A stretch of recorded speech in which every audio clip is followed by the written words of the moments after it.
أعوذ بالله من الشيطان الرجيم بسم الله الرحمن الرحيم.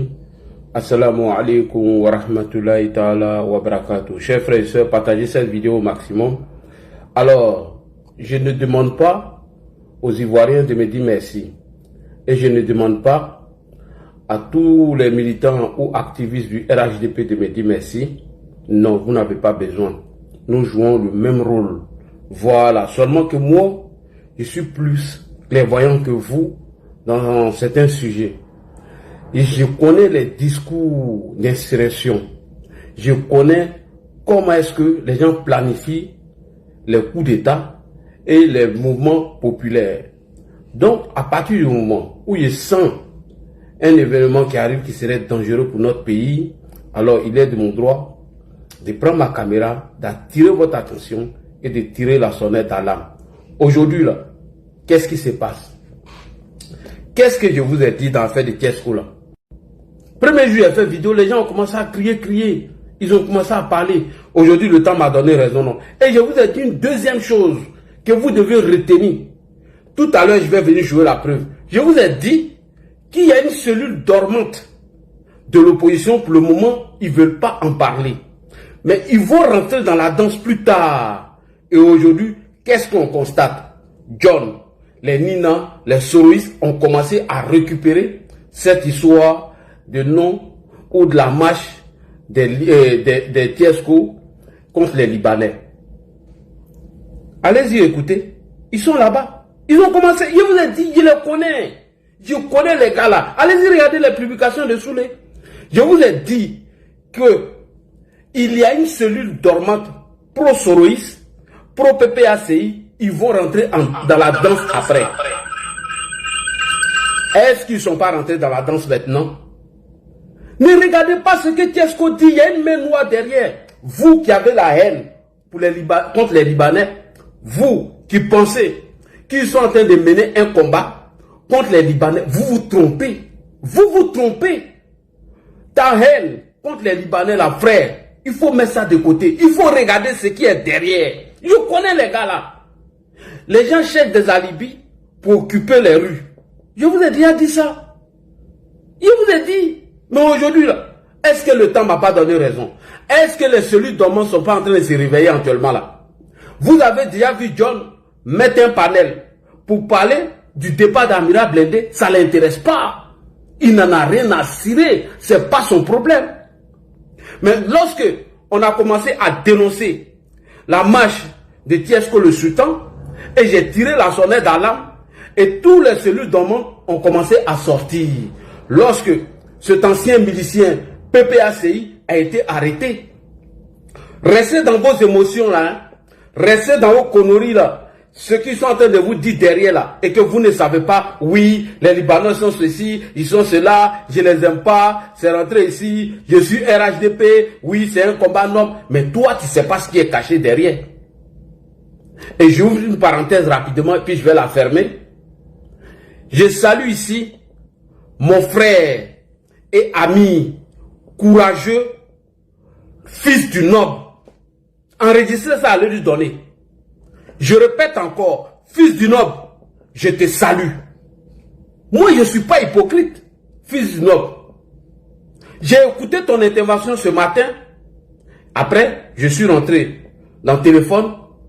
De façon on a discuté, c'est fini. Qu'est-ce que vous allez chercher chez John? C'est vous qui lui donnez audience.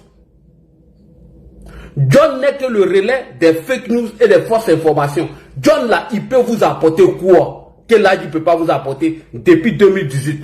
Il connaît quoi en communication? Il ne connaît pas introduction, développement, conclusion, il ne connaît pas. Vous allez chercher quoi là-bas pour vous humilier? Vous allez chercher quoi là-bas? Ils vont aller vous humilier pour rien du tout.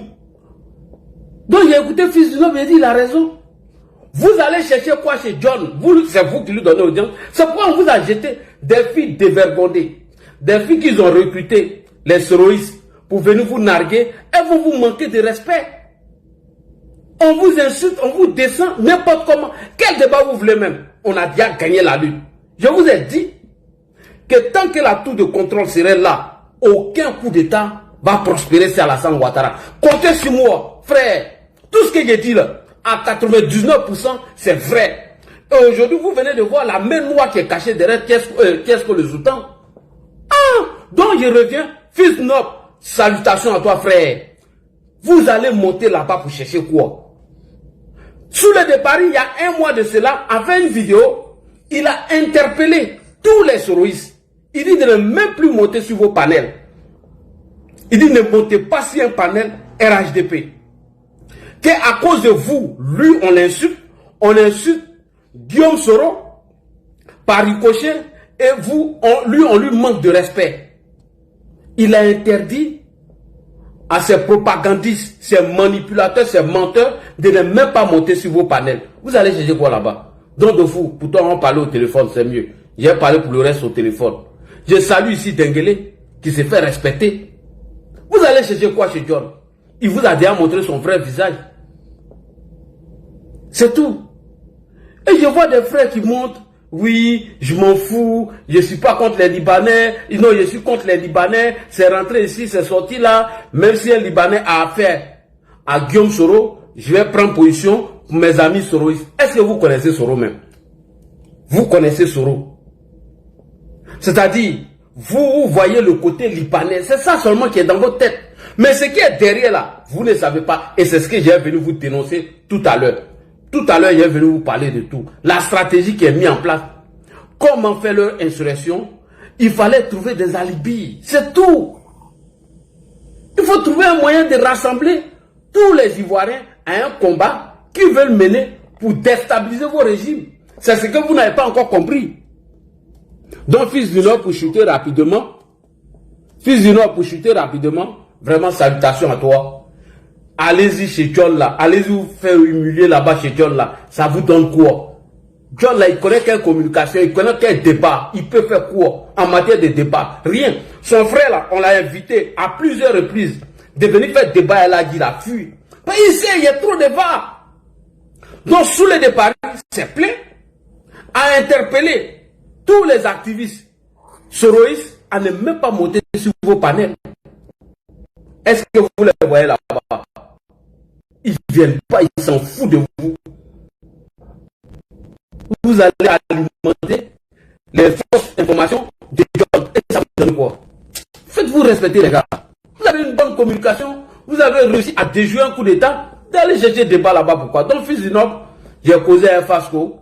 Voilà, donc le reste on va parler sur le téléphone. Merci à toi. Vraiment, tu es un homme digne. C'est ça, on dit un homme digne. Moi, je ne peux pas aller m'asseoir sur le panel où on laisse sujet et puis on va insulter Ado. Est-ce que tu comprends? Toi, il te descend d'abord parce que tu ne fermes pas ton micro. Je ne peux pas aller m'asseoir là-bas. Alors, donc, on va rentrer dans l'introduction d'abord pour vous montrer ce qui s'est passé en 2020. Et maintenant, on fait le développement, conclusion, et puis je vais vous donner la parole. Fils Nob, c'était cette petite partie que je vais rectifier. Vraiment, merci. Tu as compris qu'en allant chez John là, c'est d'aller alimenter encore, comme on appelle, les fake news. Et ils ne vont pas vous donner vos temps de parole. Si ça ne va pas dans leur sens là, ils vont vous descendre, ils vont vous insulter. Ils vont vous manquer de respect. Tiens, chacun a une télé sur son téléphone. Eux, ils ont quel sujet, quel bon sujet même. Ils vont vous dire quoi même? Quoi de bon? Rien. Des plaisantins comme ça, ils ne connaissent rien en communication. Rien du tout. Vous allez vous faire humilier, puis c'est des filles dévergondées, mères divines, quoi, et vous descend, et puis vous humiliez là-bas, on vous insulte, et puis vous... Non, franchement, arrêtez ça les gars, arrêtez ça, s'il vous plaît, arrêtez ça. On a tous les éléments ici, vidéo, pour aller faire des débats, pour organiser vos panels. Ils n'ont qu'à rester chez eux, nous on reste chez nous. Quand ils vont planifier leur coup d'état et conneries, on dénonce, on a tiré la sonnette d'alarme, c'est tout. Je vous dis, je répète, John là, c'est le relais des fake news de Guillaume Soro. John là est un pur produit soroïste. Voilà. Quand vous n'avez pas parlé d'affaires de Nina Keïta, là, ils ont fait quoi? Ils ont bavardé, c'est parti. Moi, j'étais prêt à les répondre dans la semaine. Et c'est là, il y a eu un nouveau buzz entre l'Iran et puis Israël et puis les États-Unis. C'est pourquoi il a laissé. Ils ont bavardé dans l'affaire de Nina Keïta, là. Ça allait où? Ça allait où? Est-ce que vous avez parti faire des débat eux? Ils ont laissé tomber. Ils se sont menti eux-mêmes là-bas. Et puis c'est tombé à l'eau. C'est fini. Donc faites-vous respecter, chers frères et sœurs. Partagez. On va revenir sur l'histoire de Tiesko, le sultan. et l'ancien milicien qui s'est fait arrêter pour Gbagbo, et on va vous montrer les liens, comment ils étaient en contact, qu'est-ce qu'ils étaient en train de coordonner, comment il faut trouver un alibi pour rassembler le maximum des Ivoiriens. Salut à toi frère Kader. Pour rassembler le maximum des Ivoiriens à l'insurrection qu'ils préparaient. Vous savez que Tiesko là, il faisait des va-et-vient entre le Burkina Faso et la France. Frère, écoutons ça d'abord, partagez, puis on va revenir sur le sujet. C'est tout. Partagez. Les jeunes là qui étaient là, non? mes amis là. Donc, fils du Nord, vraiment salutations à toi. Merci beaucoup. N'allez même pas sur ce panel. C'est vous leur donnez audience là-bas. Ils disent quoi de bon? Rien de bon. C'est une bande de propagandistes et de menteurs et de manipulateurs. Ils ne peuvent rien créer. Voilà. Tant que moi ici là, ils ne peuvent rien créer. Tous les discours, tout ce qu'ils vont planifier là-bas là. Yo, quand ils voient ça là, ils dénoncent. Puis il n'y a rien. Fouille. Tant que la tour de contrôle est là, leur coup d'état qui prépare, leurs mensonges, leurs manipulations ne va pas passer. Donc merci beaucoup à toi, fils du Nord. Merci. Là où on insulte à dos, n'allez pas là-bas. N'allez pas vous faire humilier pour rien, pour des gens qui n'en valent même pas la peine. S'il vous plaît, arrêtez de faire ça, les frères. Voilà, concentrez-vous sur vos combats, c'est mieux. Allez-y. Même sur le départ, qui a près de 400 000 abonnés, il était en direct. Il a 70 personnes. 70. C'est pas l'affaire d'audience qui compte. C'est le contenu de ton message qui compte, c'est tout. Avoir 2000, 4000 personnes en live, ça veut rien dire du tout. Moi, je vous dis ça. Rien, fouille. Même si tu veux, faut avoir 10 personnes. Si le contenu est bon, les gens vont partager partout. Et le message sera entendu partout, c'est tout. Voilà, partagez. Soyez prêts pour la bataille. On va se bagarrer. Partagez. Enquête exclusive, infiltration. Au cœur de la machine de propagande du Parti des peuples africains et de la politique de la haine assumée. À l'approche de l'échéance électorale qui s'annonce en Côte d'Ivoire, nous avons pénétré les canaux, groupes Telegram et WhatsApp, où s'élabore une stratégie d'incitation à la violence portée par des responsables, militants et cadres proches du parti de Laurent Gbagbo. Les éléments rassemblés ici proviennent de captures d'écran, d'enregistrements audio et de témoignages d'anciens participants et observateurs qui confirment un glissement grave d'une communication d'opposition vers une politique active d'envenimation des tensions. Le Parti des peuples africains, formation constituée autour de Laurent Gbagbo, est aujourd'hui l'un des principaux acteurs de la contestation politique ivoirienne. Sa présence dans la vie publique s'est accentuée depuis son retour et la recomposition du paysage partisan. Dans les milieux où circule la documentation que nous avons vérifiée, les échanges entre responsables et cadres de base ne se limitent plus à l'appel au rassemblement pacifique. Une tournure agressive, ciblée et parfois très explicite, visant les forces de défense et de sécurité, des personnalités publiques et même des leaders religieux. Ces messages ne sont pas seulement rhétoriques, ils servent de repères opérationnels pour des acteurs de terrain.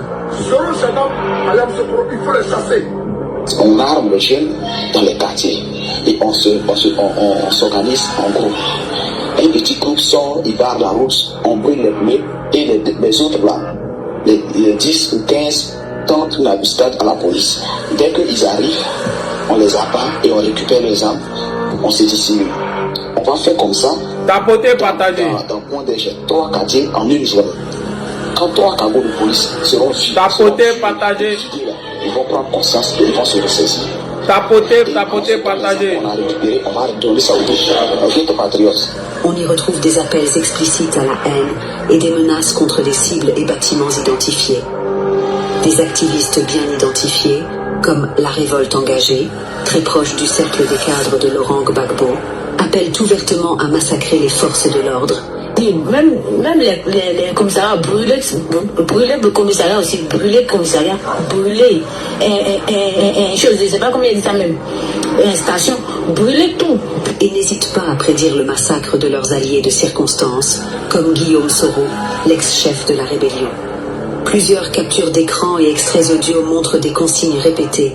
Certains messages vont jusqu'à évoquer l'élimination de membres des forces. Partagez. Audrey, voilà, il faut passer le message. Là maintenant, on passe maintenant en mode à la phase 3. À la phase des cocktails Molotov. Indéniable. Pourquoi? Parce que partagez. Tu l'enflammes et qui jetait ça sur les forces de l'ordre. Voilà. Phase 3. prise des cocktails Molotov en direction des forces de l'ordre. Et l'élimination d'une figure publique très connue, le pasteur Camille Makosso. Nous publions ces éléments comme preuve documentée obtenue dans des groupes privés. Ils montrent une escalade rhétorique qui passe de l'invective à l'apologie de la violence. Ces propos sont relayés et amplifiés. Alors bonsoir chers frères et sœurs.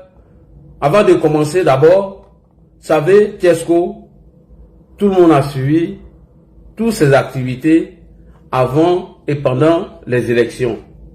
Cette histoire des Libanais qui avait commencé par Tiesco, sachant bel et bien que l'opposition préparait leur insurrection.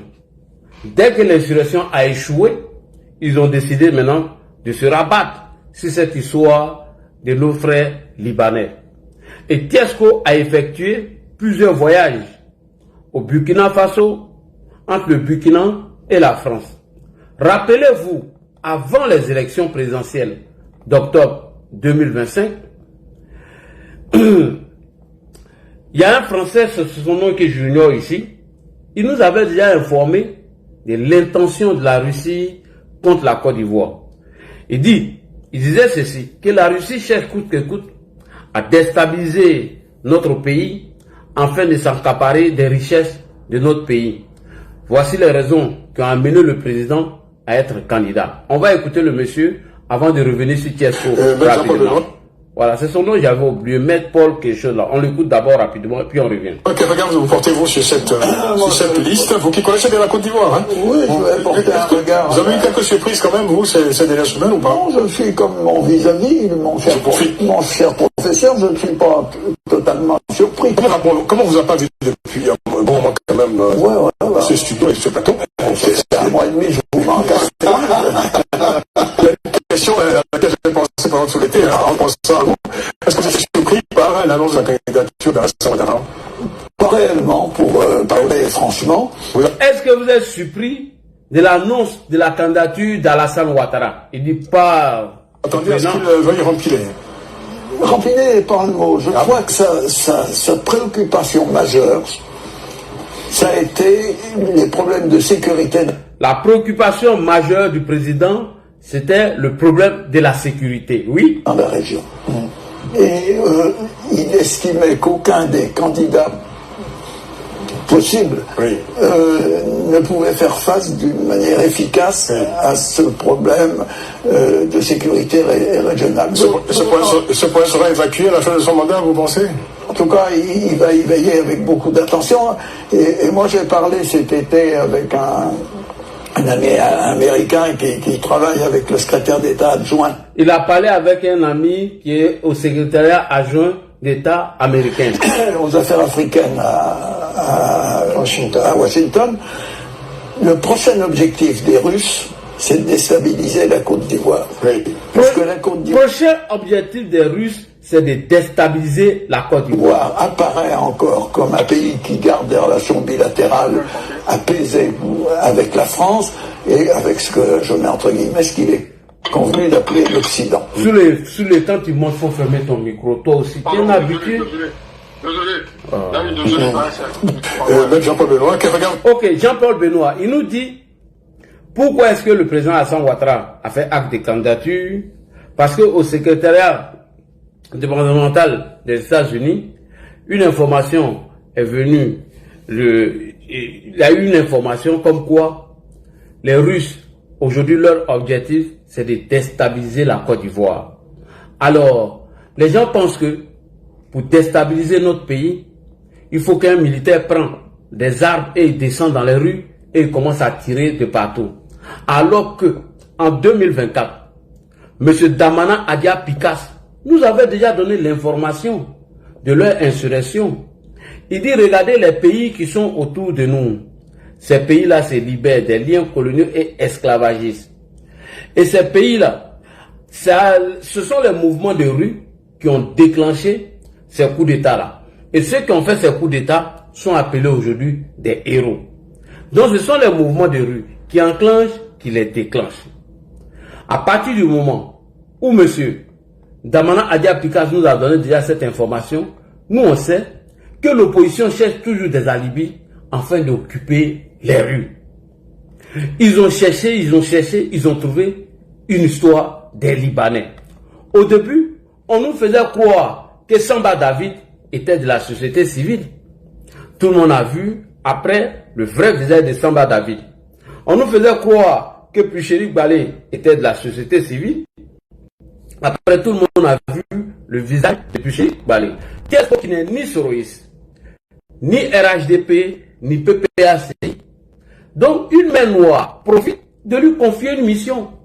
Et tout le monde a vu les va-et-vient de Tiesko le Sultan entre le Burkina Faso et la France. Mais il y a des Libanais au Burkina.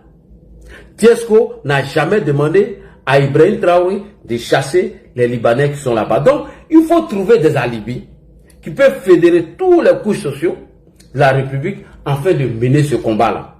Comment occuper des rues, comment mener une manifestation de masse afin de faire tomber le régime. Et c'est dans cette stratégie il est. Mais Tiesko n'est pas allé loin.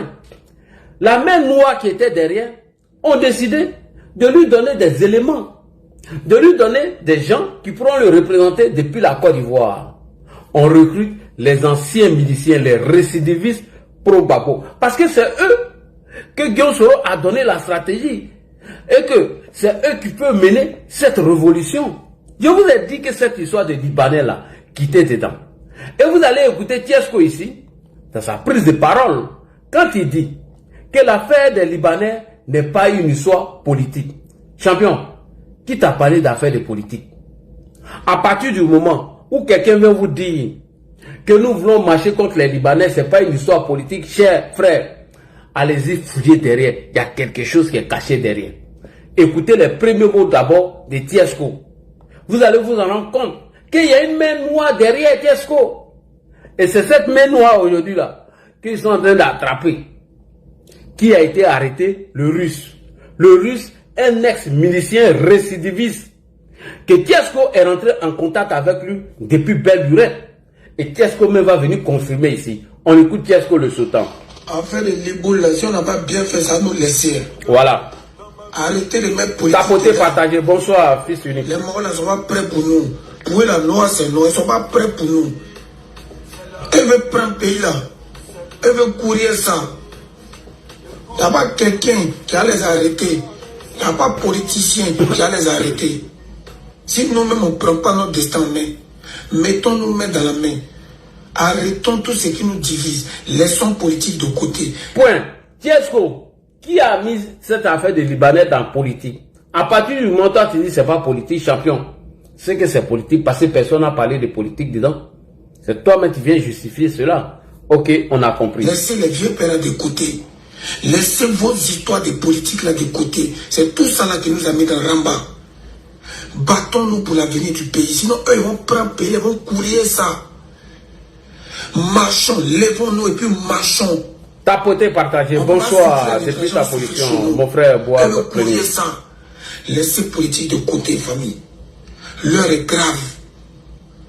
Laissez Tabachi là. Venez, on se bat ensemble. Pour une fois, venez, on se bat main dans la main. On récupère notre pays. On récupère notre terre. Ce qui nous revient de droit là, c'est notre terre. Elle va courir ça. Elle va quitter loin là-bas. Leur pays là, c'est pas en Afrique. Ça n'a rien à voir avec l'Afrique. Laissez politique là de côté. Aïe aïe aïe. Aïe Sabari. Unissons-nous main dans la main. Tiesko, tu as parlé d'une histoire politique dans l'affaire des Libanais. À partir du moment où Tiesko commence à justifier cela, ce qui veut dire il y a une main noire des politiciens en bas. Et maintenant Tiesko dit, pour mener ce combat, il compte sur le peuple. Qui est le peuple? C'est vous, c'est moi. Et comment il doit compter sur vous? Il doit venir vous manipuler, vous faire croire que tous les problèmes de la Côte d'Ivoire sont les Libanais. Mais nos frères de l'AES là, c'est eux les braqueurs, les gasseurs dans notre pays. Nos frères de l'AES qui nous menacent de faire la guerre contre nous. Si on doit détester quelqu'un, je mets au conditionnel, si on devait détester quelqu'un, mais c'était eux. Mais on vit en harmonie avec eux. On n'a jamais été contre eux. Tous les bêtises dans notre pays là, ils font ça. Ils ne peuvent pas se permettre de faire ça chez nous. Et donc, quand Tiesko trouve un alibi. Parce que pour mener une insurrection, pour mener un mouvement, il faut trouver des arguments. C'est comme la désobéissance civile de 2020. D'abord, leur premier alibi, c'était la CEI qui allait brûler la Côte d'Ivoire. Lorsque le candidat choisi par le RHDP est décédé et que nous avons porté nos choix sur le président de la République, son excellent M. Alassane Ouattara, automatiquement, ils ont laissé cette histoire de CEI que Ouattara avait fait 4e mandat. Mais c'était le bon argument trouvé pour mener leur insurrection. Donc quand Tiesco dit qu'il consulte le peuple, certains égarés tombent dedans. Alors qu'en bas là, ce qu'ils sont en train de préparer là, nous on sait déjà. Donc écoutez ici, Tiesco qui est en train de vous manipuler, en train de vous mentir.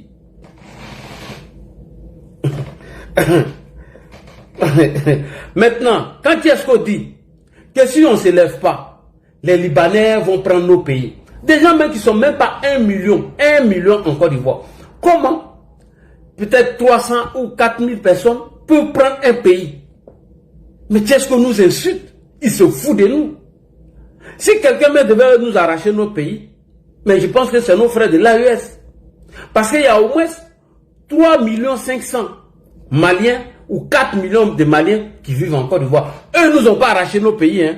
C'est les Libanais qui ne vont même pas 1 million qui vont venir prendre notre pays dans nos mains. Quand vous regardez nos frères burkinabés, qui sont au nombre de près de 4 à 5 millions, qui sont dans nos forêts, ils travaillent avec nous, ils font tout avec nous. Eux n'ont pas récupéré nos pays. Hein. C'est les Libanais qui vont venir prendre nos pays. Que si on ne fait pas attention, ils vont venir récupérer nos pays dans nos mains. Ça ne va pas chez toi ou quoi? Est-ce qu'ils ont pissé dans ta tête? Donc quand Tiesco dit qu'il consulte le peuple, en réalité, lui va rester ici. Et certains égarés qui n'ont pas compris, certains frustrés, certains paresseux qui refusent d'aller travailler, ils vont tomber dans le jeu. Il y a un jeune qui est sur TikTok, il s'appelle John. C'est pas John Mickey, hein. J'ai écouté un jour son panel. Il dit, comment lui il est arrivé aux États-Unis. Il dit, comment il est arrivé aux États-Unis. Il allait sur les chantiers. Il allait travailler là-bas, sur les chantiers. Il allait chercher son petit jeton, il mettait de côté jusqu'en... Vous le payez en reconstruction, vous ne voulez pas aller Jossi, vous allez venir vous asseoir que c'est les Libanais qui sont vos problèmes. Il dit, lui, petit là, il a économisé un peu, il a eu son dia, il est parti aux États-Unis parce que c'était son rêve d'aller aux États-Unis. Il dit, lui là, il ne se mêle pas de combat des Libanais, que ça ne le regarde pas. Donc on écoute la deuxième vidéo de Tiesco. On écoute deuxième vidéo. Donc si on n'est pas content, on doit lui dire ça. Mais quand on lui dit, il nous met en prison. Quand on lui dit là, il nous met en prison. On a qu'à faire quoi? Ouattara, c'est la violence qui est bonne à lui. T'as voté partagé. C'est moi qui dis ça. Maintenant, vous me dites que je compte sur le peuple de Côte d'Ivoire. Vous pensez que c'est un jeu, mais vous allez voir. Lui, il compte sur le peuple de Côte d'Ivoire. Ah bon? Tu comptes sur quel peuple de Côte d'Ivoire pour mener ton combat des Libanais? Il faut nous dire. Et derrière, voici le vrai message de Tiesco le Sultan dans cette histoire des Libanais. Écoutez le vrai message, ce que les gars cachent derrière là. Voilà le vrai message qu'il va vous faire écouter tout à l'heure. Écoutez le vrai message. Au moment opportun, oui, on va se préparer pour ça. De la même manière que Ouattara a préparé sa prise de pouvoir et aujourd'hui, il est parti pour 20 ans de pouvoir. C'est comme ça qu'on va se préparer, mais pour nous, c'est pas 20 ans, c'est à vie. C'est à vie. Au moment venu, nous allons nous préparer pour récupérer notre pays. Et quand nous allons prendre notre pays, ça serait à vie. Ils vont récupérer leur pays aux mains de qui? D'Alassane Ouattara. Est-ce que ça c'est le combat des Libanais? Ce combat des Libanais il est en train de mener là. Quand on va récupérer ce pays-là, ça sera à vie. C'est pas 15 ans comme Ouattara, c'est pas 20 ans comme Ouattara, c'est pas 10 ans comme Babo. C'est à vie on va récupérer ce pays-là. On va frapper ce pouvoir moribond. On va frapper ce pouvoir moribond. Et ce pouvoir moribond tombera comme un fruit pourri. Voilà. Oui. Ce pouvoir de Ouattara tombera comme un fruit pourri. Et vous venez me parler des Libanais. Frapper le pouvoir du régime d'Alassane Ouattara qui va tomber comme un fruit pourri. À quoi voir avec une histoire des Libanais, de vous à moi? On va récupérer nos pays. À vie, nous allons récupérer notre pays.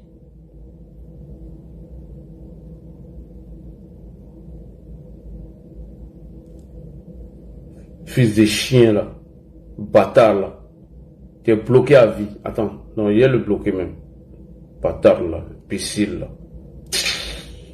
Fils de chien là. Va te faire foutre. Enfant de frustré, enfant de préservatif déchiré. Koenza, Nyamorte, Sungurubate, Moussokolonde, Foufafou. Enfant de WC. Enfant de préservatif déchiré. Enfant conçu dans WC. Viens mettre ton commentaire encore. Bâtard là, fils de chien. Nyamorte, Sungurubate, Moussokolonde, Foufafou. Viens encore. Bâtard que tu sois. Ouais, j'ai fini à lui. Alors, récupérer ton pays là, ça a quoi à voir avec une manifestation contre les Libanais? Nous allons frapper ce pays. Nous allons rendre le pays ingouvernable. Ça a quoi à voir avec vos manifestations? Et je vous avais dit que les cellules dormantes allaient sortir après. Mais aujourd'hui, allez voir. Quand ils ont vu que leur histoire ne marche pas, mais les cellules dormantes ont commencé à se réveiller. Frère, attends, moi on ne fait pas motion d'abord. Attends, moi j'ai fini mon développement. Si tu es pressé, tu peux descendre. Et donc, voilà le message qui est caché derrière cette histoire des Libanais. Il faut d'abord trouver la Libye, des Libanais qui se sont accaparés de toutes nos richesses. On n'arrive pas à s'en sortir. On souffre dans nos pays. Ils ont tout pris automatiquement. Que tu sois RHDP, PPACI, GPS, tout le monde adhère. Alors que derrière là, voici le vrai message qui est là. Alors que derrière là, le message là, c'est un coup d'état, c'est une insurrection qui est préparée. Et certains égarés tombent dedans. Oui, c'est vrai, les Libanais, ils sont ceci, ils sont cela. Mais toi, tu ne sais pas ce qu'ils sont en train de préparer. Donc, voici le message qui est caché derrière cette manifestation de Tiesko le Sultan. Allons-y, première vidéo. Tiesko dit qui est Monsieur le Russe. Et il le connaît très bien. Et comment il est rentré en contact avec ce ex-milicien récidiviste pro-Babo. Pour une histoire des Libanais, voilà. Ils sont allés recruter tous les miliciens pro-Babo. Pour une histoire des Libanais. Tous les miliciens pro-Babo ont été recrutés pour faire quoi? Pour mener le combat d'insurrection. Et vous voulez qu'on vous parle dans quelle langue? Tiesko va venir vous parler. Qui est Monsieur le Russe?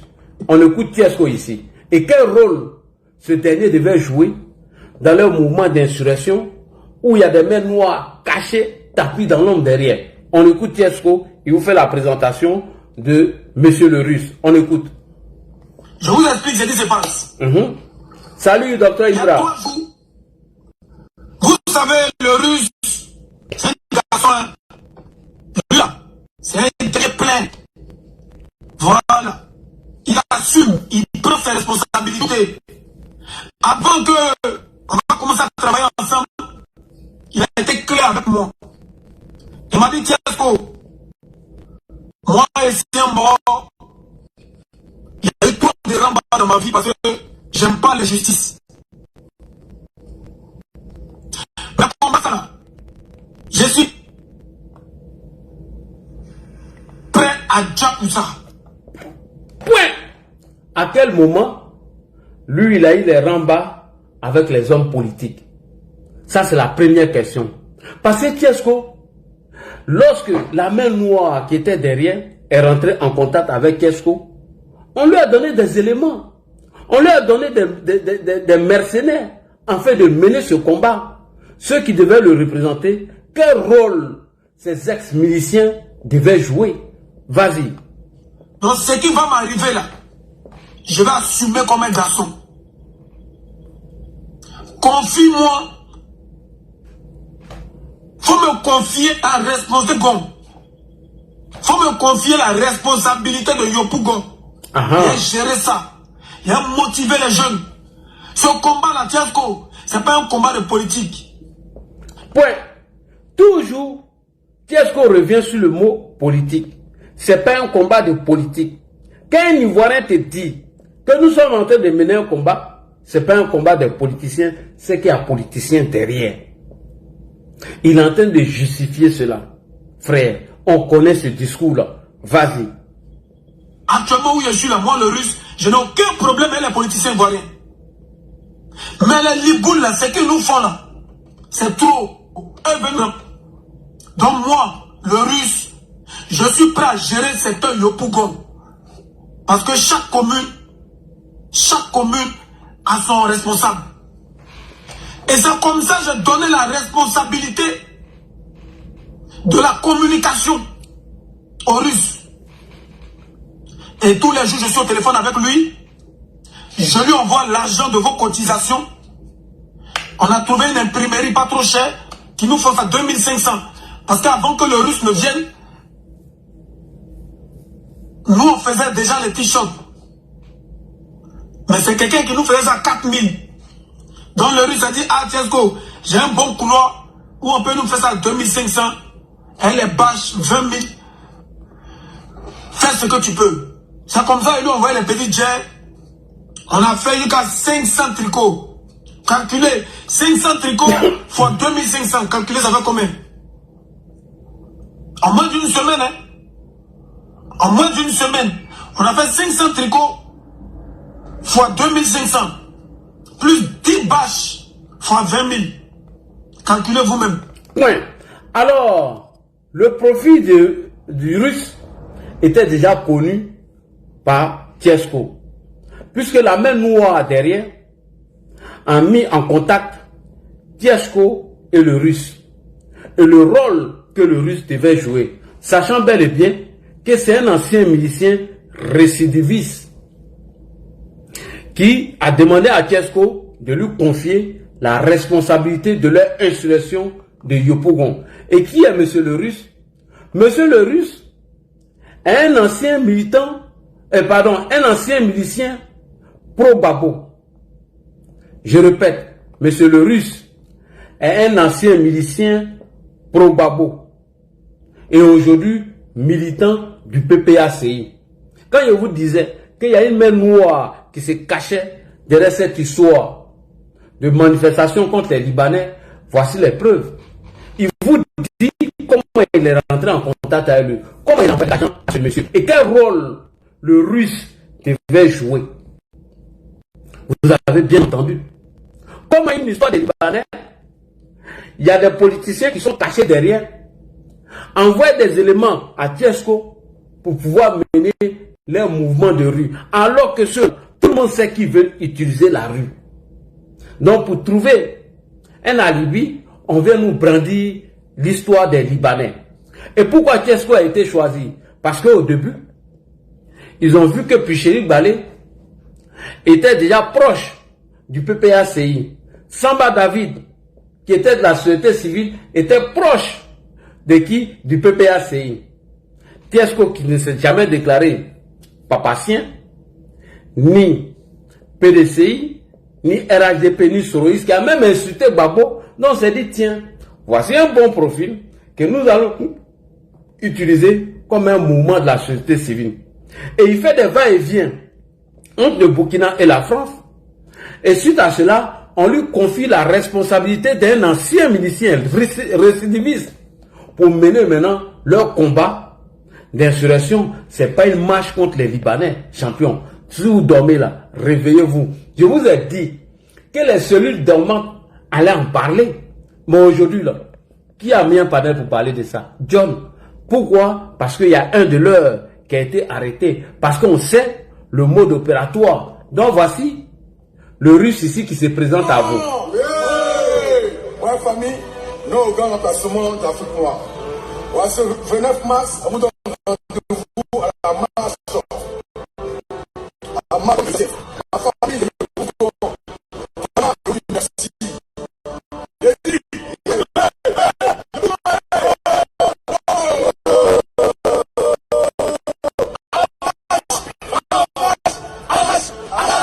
Ok. Alors, puisque nous on connaît la stratégie d'État et d'insurrection, on sait déjà quelle est leur intention. La première intention, c'est d'occuper les rues. Premier point. Deuxième point, il faut trouver des alibis et faire croire. Ah, j'espère que c'est... Ah, où est la vidéo là même? Attends, il ne faudrait pas que je fasse la vidéo. Attendez, j'ai regardé. Voilà, c'est cette vidéo. J'ai retrouvé. Donc, il faut trouver un argument pour pouvoir occuper les rues, pour rassembler ou fédérer plusieurs Ivoiriens à leur mouvement. Alors qu'on sait s'ils ont occupé les rues, quelle est leur intention?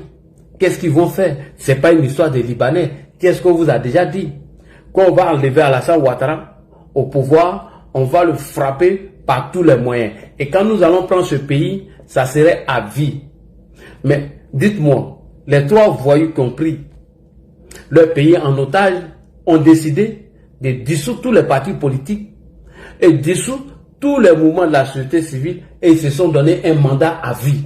Donc, Tiesco, nous là, on sait décoder les messages. Donc, tu nous faisais un dessin de ce qui se passe dans les pays de l'AES, comment ils ont été récupérés par ces voyous-là. Donc, on a compris que vous là, vous laissez la rue là, ça serait très dangereux. Je t'ai déjà dit que le livre de Jane Chat, qu'on vous a donné, la stratégie de Jane Chat là, de la démocratie, de la dictature à la démocratie, nous là, on a le 2e livre de Jane Chat, l'anti-coup d'État.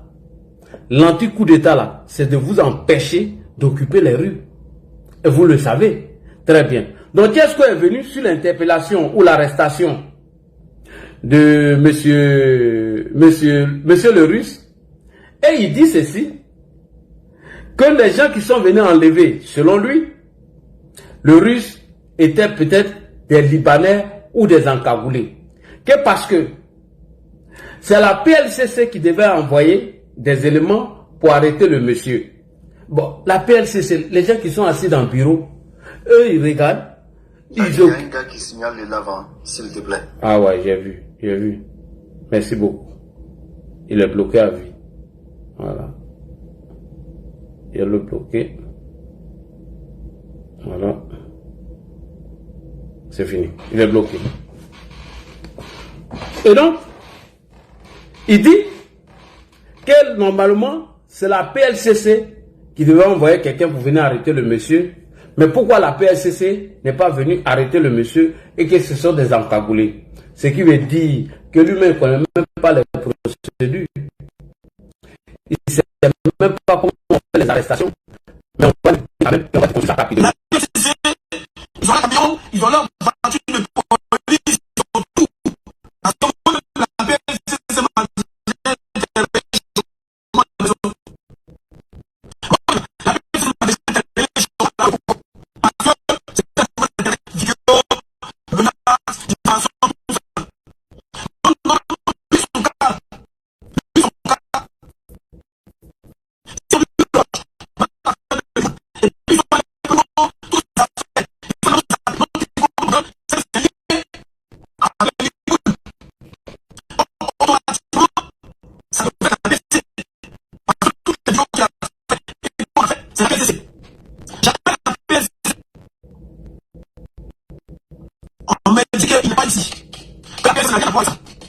je demande, est-ce qu'il y a une plainte contre lui à la PLCC? Est-ce qu'il y a une plainte contre moi à la PLCC? Est-ce qu'il y a un dossier? Est-ce que vous qu'on puisse répondre comme ça? Ils m'ont dit, pour l'instant, nous n'avons pas de problème. Pour l'instant, nous n'avons pas de plainte. Si toi, si ton ami ou qui que ce soit, concernant cette affaire, donc, il n'est pas une seule PLCC. Sa copine, c'est l'enjeu de la PLCC. Ils l'ont refusé, il n'est pas là. Dans l'état, ils l'ont mené où? Et ils sont venus au nom de qui? Point. Les gars qui l'ont pris là, ils l'ont amené où? Et ils sont venus au nom de qui? Je parle, monsieur Tiesco, le sultan. Les gars qui ont pris le Russe là, ils sont venus au nom de qui? Et ils l'ont amené où? Monsieur le procureur, monsieur Koné Brahman. Comment est-ce qu'on interpelle les gens? Est-ce que c'est la PLCC qui a une unité spéciale? La police ne donne jamais d'informations par téléphone. Oui, il a menti même. Quand il dit qu'il a appelé au PLCC, ils ont dit que le monsieur n'était pas là, c'est rentré, c'est faux. Des gens qui sont assis dans le bureau, c'est eux qui vont te dire, il y a une plainte contre toi. Mais en prenant d'abord le dernier paragraphe même de son message. Monsieur le procureur, qui est venu chercher Monsieur le Russe? C'est ce que Tiesko pose comme question, parce que c'est un menteur. Nous allons écouter ici le procureur. C'est parti. Monsieur Kone Brahima, comment on fait les interpellations dans notre pays? Est-ce que ces gens de cas, comme pour le Russe, est-ce que des policiers de nous donner des convocations avant d'interpeller, sachant bel et bien ce qu'ils étaient en train de préparer? On écoute monsieur le procureur. Non, c'est juste... Maintenant, tu veux savoir qui l'a interpellé, non? Tiesko, voici la personne qui l'a interpellé. Écoute. Élisée. C'est juste pour un petit élément de précision. Ce que je veux savoir, est-ce que quand on part interpeller quelqu'un, vos officiers de police judiciaire sont tenus de décliner leur identité et de prouver effectivement qu'ils viennent de votre cabinet ou qu'ils viennent de votre part? Monsieur le procureur, quand on va interpeller quelqu'un, est-ce que ces policiers-là sont obligés de donner leur identité, etc., etc. Est-ce qu'ils viennent de votre part? Parce que Tiesko veut le savoir. Vas-y, allez-y, monsieur le procureur. Merci beaucoup. Que ce soit un cas d'interpellation, ou bien que ce soit un cas de perquisition, comme elle avait dit, l'officier de police judiciaire, lorsqu'il arrive, il est tenu de se déclarer, de donner son identité, pour qu'on ait la qualité d'officier de police judiciaire, tel que prévu par la... Alors, Tiesko, quand un policier vient t'interpeller là, il donne son identité et il te dit qui l'a envoyé. On écoute. Article 27. La liste est là. Je suis le commissaire tant, je suis le lieutenant tant de la police criminelle, ou bien de la police économique, ou bien de l'UCT. L'UCT, c'est l'Union l'unité. Voilà. De lutte contre le terrorisme. Voilà, très bien. Donc, je suis venu pour une perquisition. Est-ce que vous voyez? Voilà la Monsieur le procureur, c'est juste déclaratif ou bien c'est prouvé? Non. Avec une pièce à... La loi dit, le code de procédure pénale dit que c'est sur autorisation écrite ou verbale du procureur de la République pour les cas de la perquisition. Autorisation écrite ou verbale. Si ils veulent aller faire une perquisition parce que le corps du délit risque de disparaître, si nous devons attendre, par exemple, on a un samedi, et que le temps que je puisse donner une autorisation écrite avec mon cachet, on risque de faire disparaître le corps du délit. Je peux donner les instructions de façon verbale. Point. Tiesko, écoute bien. Autorisation pour aller t'arrêter ou perquisitionner chez toi là. Il y a deux manières de le faire selon le code de procédure pénale. Il dit, il peut donner des instructions verbales. S'il estime que ton russe est toi là, c'est que vous planifiez là, est dangereux là, il peut donner des instructions verbales. Et il reste au téléphone avec le monsieur, allez-y arrêtez lui là. Parce que ce que les gars préparent là, c'est dangereux.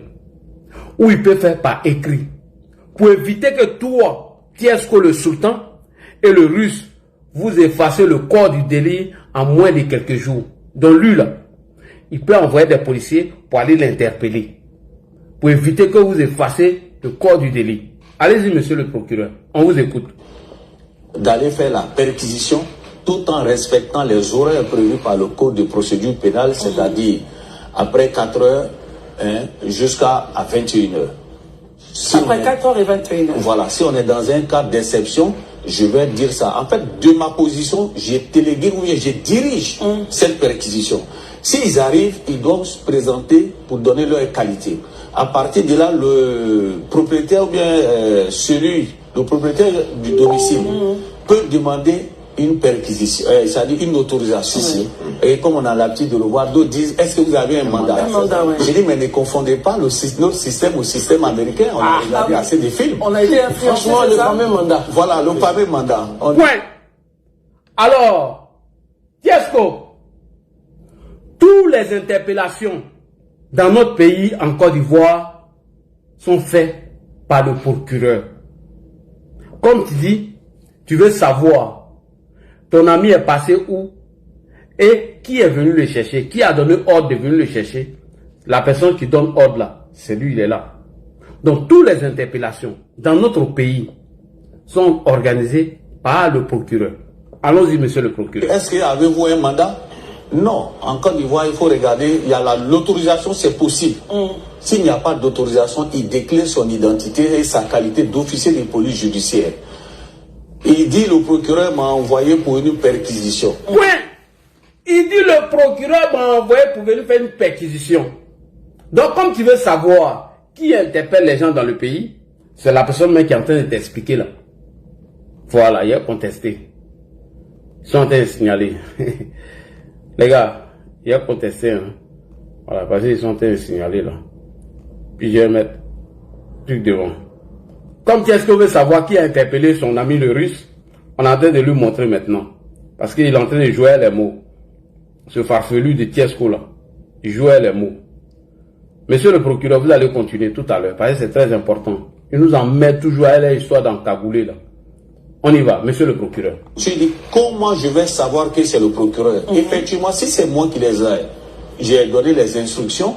Dites, le procureur s'appelle monsieur Kone Brahma Oumar. Voilà, si c'est lui qui a donné les instructions pour arrêter un individu, lui-même il coordonne tout au téléphone. Il est à tel numéro, tel numéro, tel numéro. On peut vérifier. Alors, fallait appeler le procureur qui vient me mentir que j'ai appelé au PLCC. Ils m'ont répondu que non, il n'y a pas une plainte contre moi. Ça, c'est un mensonge. Et nous, on assume en tant que procureur de la République des instructions que nous avons données parce que nous devons diriger aussi cette perquisition qui doit être faite en présence du propriétaire de la maison. Donc l'individu peut vous appeler. Il peut vous appeler, l'individu au téléphone. Il peut appeler pour être sûr si c'est vraiment le procureur de la République qui a envoyé ces officiers de police judiciaire là. Mais s'il y a un procureur, s'il y a une autorisation écrite, le problème ne se pose pas. Il y a un cachet qui est là, alors donc on peut même vous délivrer une copie. Daouda? Franchement, vous venez de m'enlever une épine du pied parce que j'avais cette candeur-là à l'esprit à tout moment. Chaque fois qu'on doit arrêter quelqu'un, on lit dans la presse, il a été pris sans mandat, sans ceci. Vraiment, je vous dis merci pour cette explication. En Côte d'Ivoire, il n'y a pas de mandat. Voilà, en Côte d'Ivoire, c'est déclaratif. Autorisation écrite ou verbale. Merci beaucoup. Mais je voudrais apporter une précision. S'il s'agit d'une autorisation écrite, le procureur de la République a l'obligation de confirmer cette autorisation-là par écrit après. C'est verbal en fait. Si c'est verbal, écoutez, si c'est verbal, s'il s'agit d'une autorisation verbale, le procureur de la République a l'obligation de confirmer cette autorisation verbale par écrit. Combien de temps après? Non, ça peut être le même jour, tout comme le lendemain. Mais pourvu que jusqu'au déferment, on doit pouvoir trouver un document dans le dossier où le procureur de la République a confirmé les instructions qu'il avait données de façon téléphonique et verbale à l'officier à l'effet d'aller faire la perquisition. Merci beaucoup. Donc Tiesco, lui qui donne ordre d'interpeller les voyous comme vous là, comme ton russe là, le voilà. Maintenant là, quand il doit vous interpeller suite à des faits graves pour éviter que toi Tiesco et le russe, le récidiviste, vous effacez le corps du délit, il peut donner autorisation verbale. Lui qui interpelle les gens dans notre pays là, c'est lui. Donc il peut donner autorisation verbale et lui-même là, il coordonne l'opération à partir de son téléphone. Donc si le russe veut savoir qui est venu le chercher là, pourquoi, le policier, il se présente, il dit je viens de la part du procureur et non du PLCC. Voilà pourquoi j'ai été envoyé. Si tu ne crois pas, appelle le procureur. Donc on vient te chercher avant que vous ne fassiez le corps du délit, si c'est urgent. Maintenant, si lui-même il veut, s'il n'a pas le temps, s'il a le temps, il peut écrire l'autorisation sur un papier, puis il arrive, on t'arrête. Donc, tes conneries, tes bêtises que tu racontes en disant que ce sont les liboules qui l'ont arrêté et que c'était des encagoulés, il faut arrêter de mentir. Si tu n'as rien à dire, il faut la fermer pour de bon. On est déjà au courant de ce que tu es en train de préparer. On est déjà informé, mot pour mot, de tout ce que tu es en train de préparer en collaboration avec ton soi-disant le sultan. Et pardon, le quoi là même là. Comment il s'appelle l'imbécile là? L'imbécile là, comment il s'appelle le russe? Maintenant, Tu dis que le gouvernement n'a pas interdit votre manifestation. Ah bon? Tu as donné l'autorisation à qui? Vous pensez que vous êtes dans la chaîne quoi? Vous vous levez un matin, soi-disant, vous voulez faire une marche contre les Libanais, sachant bel et bien votre intention, c'est que vous cachez derrière. Tout ce que vous êtes en train de préparer, on sait tout. Et tu vas venir dire pourquoi le gouvernement n'a pas interdit cette marche et ils n'ont pas fait de communiqué en disant que cette marche n'est pas interdite. Ok, il n'y a pas de problème. On va t'écouter et après, on va t'allumer. Et tu vas écouter ça ici tout à l'heure. Et après, maintenant, on revient sur tes menaces. On écoute ça rapidement. C'est parti. Parce que jusqu'à preuve de contraire, le gouvernement ne nous a pas interdit ou le gouvernement n'a pas fait un communiqué pour interdire cette manifestation, pour interdire cette marche. Le titre, c'est non au grand remplacement.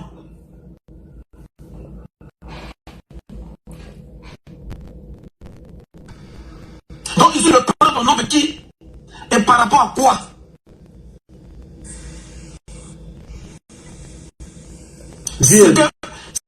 Zie, pardon, ferme ton micro, ça fait un peu de bruit ici, s'il te plaît. Pardon, faut pas te descendre. Faut fermer ton micro, Zie Idrissa, merci. Vous voulez commencer dans le pays là? Nous là, on va pas se diviser. On va pas accuser le gouvernement. Les seuls et uniques responsables, jusqu'à preuve de contraire, ce sont les Libouls. Point barre. Et la marche, elle est maintenue jusqu'à preuve de contraire. Nous, on n'est pas hors la loi. On défend notre pays. Maintenant, si le gouvernement de Côte d'Ivoire nous dit officiellement qu'on n'a pas le droit de défendre notre pays, il n'y a pas de problème. Si le gouvernement de Côte d'Ivoire fait un communiqué pour dire cette marche est interdite, on ne veut pas de cette marche parce que ça peut troubler à l'ordre public ou bien ceci, on va comprendre. Mais jusqu'à preuve de contraire, le gouvernement de Côte d'Ivoire ne s'est pas prononcé. Donc on ne peut pas annuler notre marche. On va continuer à communiquer parce que c'est pour défendre notre pays. On n'est pas hors la loi. Donc à tous les guerriers, n'ayez pas peur. Le gouvernement ne nous a pas dit qu'on est hors la loi. Il n'y a pas de procureur. Il n'y a pas de juge. Il n'y a pas de représentant de l'État de Côte d'Ivoire qui a fait un communiqué. Ce n'est pas les petits blogueurs moins chers là que nous on va écouter. On est là pour défendre notre pays. Mais si un problème comme ça ne peut pas nous unir, qu'est-ce qui va nous unir en Côte d'Ivoire? C'est malheureux. Mettez vos haines politiques là de côté. Mettez vos divisions politiques là de côté. Toujours tu reviens sur haine politique, vos divisions de côté. Alors, Monsieur le Président, Son Excellence Monsieur Alassane Ouattara, veuillez m'excuser. Bonne fête de l'Aïd à vous et à votre famille. Alors, est-ce que on doit se lever un matin comme ça pour dire on veut manifester contre les Libanais si on n'a pas d'autre intention derrière?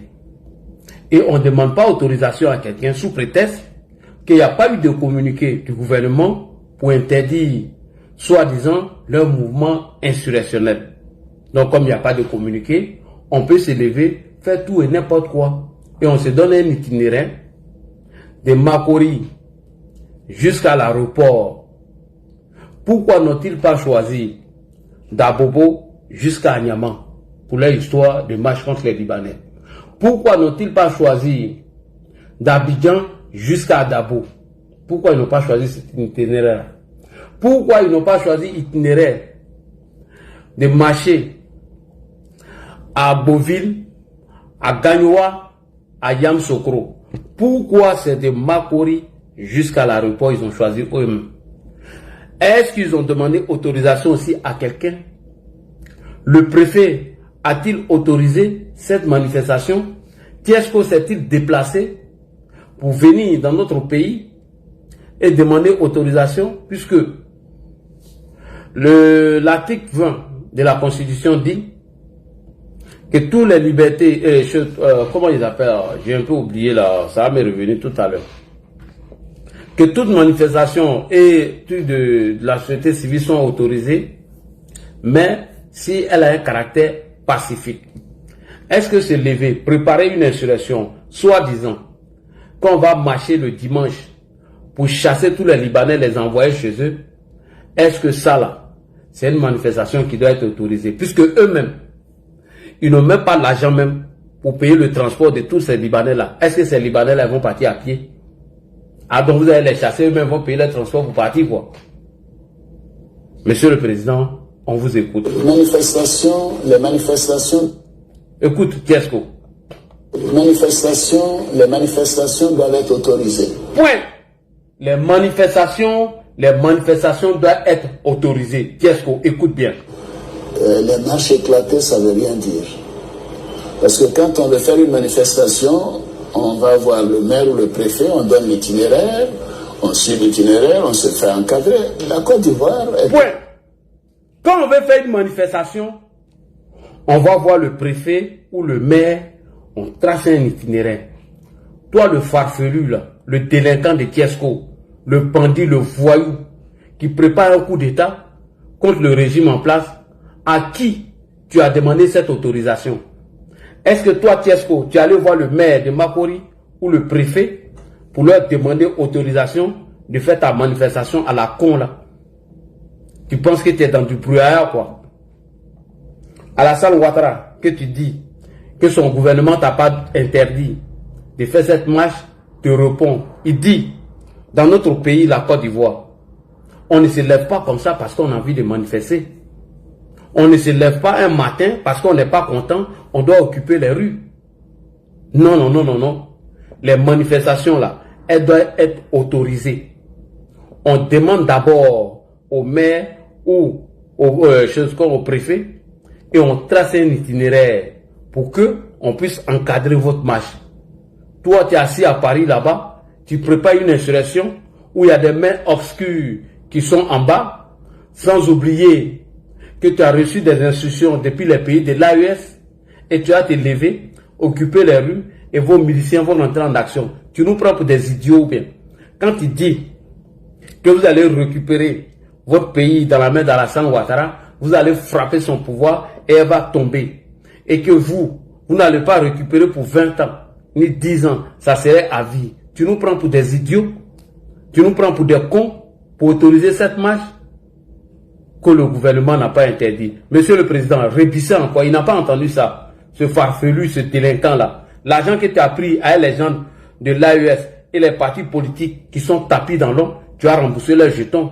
Tant que moi, là, je serai là, tous vos bêtises, vos conneries, là, on va mettre fin à ça. Monsieur le Président, on vous écoute encore. Les manifestations doivent être autorisées. Les marches éclatées, ça ne veut rien dire. Parce que quand on veut faire une manifestation, on va voir le maire ou le préfet, on donne l'itinéraire, on suit l'itinéraire, on se fait encadrer. La Côte d'Ivoire est un pays où je tiens à ce que l'ordre soit respecté. Point. La Côte d'Ivoire est un pays où il demande que l'ordre soit respecté. On ne se laisse pas comme ça, comme un farfelu, comme un délinquant, comme un bandit, un voyou qui a raté sa vie. Un matin, oui, le grand remplacement, on doit faire un changement, voilà, on va marcher le dimanche, on va faire ceci, on va faire cela. La Côte d'Ivoire est un pays bien ordonné. Quand on veut manifester, on va voir le maire ou le préfet, on discute ensemble, on trace un itinéraire. La marche doit avoir un début et elle doit avoir une fin. L'heure à laquelle vous allez commencer, tout est tracé. Toi, tu es assis à Paris là-bas, parce que tu as pris de l'argent à des gens pour mener leur combat. Et carrément, tu vas recruter des mercenaires, des délinquants, des voyous, des récidivistes, qu'on va venir marcher. Que toi, le Russe, il faut t'occuper de Yopougon. Alassane Ouattara dit son pays là, c'est pas comme ça. Hein. Il dit vos désordres là, c'est terminé. C'est sous Gbagbo que vous pouvez faire les bêtises. Tous vos mouvements de coup d'État là, ça c'est terminé. Allons-y, Monsieur le Président. Que la loi soit respectée. Voilà, il faut que la loi soit respectée. Espèce de farfelu. On ne peut pas se lever un beau jour et dire je vais faire une marche éclatée. Je n'accepterai pas. Tu te lèves un beau matin, tu veux faire une marche éclatée. Et tu te crois où là? Hein? Tu te crois où? Pauvre idiot. Maintenant, toutes les manifestations autorisées se feront. Dans ce dont vous parlez, où il y a eu un mort, c'était cette fameuse marche éclatée. Ce n'est pas... Et je rappelle à ceux qui font ces marches éclatées, les gens l'oublient. Je pense que c'était en novembre 2004, quand le RDR, le PDCI ont voulu même faire des marches. Les personnes ont été tuées dans leur domicile, n'ont même pas eu le temps de sortir de leur domicile pour aller au lieu de la marche. Mais ce que moi je demande aux uns aux autres, c'est qu'on respecte la loi. Ceux qui veulent faire des marches, ceux qui veulent faire des manifestations, que les demandes soient faites, que la police les encadre et que tout ça se fasse comme dans tout pays civilisé pour que la manifestation soit démocratique. À partir de là, nous n'avons aucun problème. Merci beaucoup, Monsieur le Président. Tiesco pense que nous, on est idiots, on est cons. Tiesco le sultan et ses mandants pensent que nous, on est des idiots. Merci beaucoup, Monsieur le Président. Bonne fête de l'Aïd à vous. Allez-y vous reposer. Donc, Tiesco, quand il sort pour blaguer en front des gens, que oui, le gouvernement n'a pas fait de communiqué afin d'interdire vos manifestations, vous maintenez la date, tu as demandé autorisation à qui? Tu as tracé itinéraire là avec qui? De Makori à Port-Bouila, toi avec quel préfet, quel maire, vous êtes assis ensemble pour signer ce document là. Donc tu te crois dans la jungle, préparer ton coup, et maintenant, lorsque vous allez occuper la rue, vous allez frapper maintenant le pouvoir et elle va tomber. Tiesco, tu auras affaire à moi. Voilà. Et je vous rappelle que Benito vient de faire une vidéo pour vous. Tous les farfelus, tous les délinquants, qu'on va les voir dehors, le vendredi, le dimanche, vous tous là, on vous jette, vous tous dedans. On n'a pas encore fini la première vague là, non? Venez compléter. On fait remplacement basket. Erreur d'un gawa, erreur d'un maudit. Dimanche là, faut mettre ta tête dehors. On te met dedans. Parce que Tiesco a menacé le régime. Il a menacé le régime en place. Vous allez écouter ici les menaces de Tiesco. Voilà. Ces menaces-là sont où même? C'est là. Il a menacé, hein? Il dit, ouais, qu'est-ce qu'il a dit même? Il dit, si on ne libère pas son bro, eux vont taper dedans. Voilà, c'est voilà. C'est à Yopougon ils m'ont interpellé. Je lance un mot d'ordre à tout Yopougon. Si notre frère n'est pas sorti d'ici demain matin, c'est qu'ils nous ont déclaré la guerre. C'est que les Libourg la guerre. Je lance un mot d'ordre. Opération Zéro Libourg la Poy. Opération Zéro Libourg à Poy. Des 4 coins de Poy. Zéro shawarma ouvert. Zéro magasin ouvert. Parce qu'ils savent que Yopougon, il y a un garçon là-bas. D'accord. Et c'est pour Dieu que les morts de Boy. C'est pour nous dissuader. C'est pour nous intimider qu'ils ont pris notre frère. Mais je vous dis, ça c'est pas une histoire de politique. C'est politique. C'est politique. C'est que vous avez fait qu'ils ont pris Ziggy là. Ziggy c'est politique. Ah bon? Ziggy là, c'est un proche de la femme de Laurent Gbagbo. Ziggy c'est politique. Nous on n'est pas en politique. Mais pourquoi tu te justifies depuis là? On n'a pas rendu notre frère. On met mouvement la sang. Je jure sur ma vie. Je suis prêt à laisser ma vie pour ce combat-là. Je suis prêt à laisser ma vie pour mon frère. Je jure sur tout ce que je cherche. Si demain vous n'êtes pas libéré Morola, si demain vous n'êtes pas libéré Morola, en tout gâté, j'appelle à tout Yopougon, à tous les Noussi, à tous les Ivoiriens, s'ils n'ont pas libéré notre frère, parce que jusqu'à preuve de contraire, c'est les Libouls qui l'ont pris. C'est les Libouls qui ont payé des encagoulés pour aller le prendre. Et puis ils ont pris notre argent. Ils ont pris l'argent de tous ceux qui ont cotisé. Merci beaucoup. Alors, qu'est-ce que vous chutez rapidement? Toi et ton voyou d'ami, dont on a partagé vos vidéos aujourd'hui, il est où même? Il est ici. Ton ami là, le voyou là. On n'a plus besoin de parler sur TikTok. Chacun se laisse, à gauche, à droite, on se laisse. Quand la guerre va commencer là, quelqu'un ne va pas venir s'asseoir sur TikTok ici. Si demain ils n'ont pas libéré notre frère là, on va pas te dire.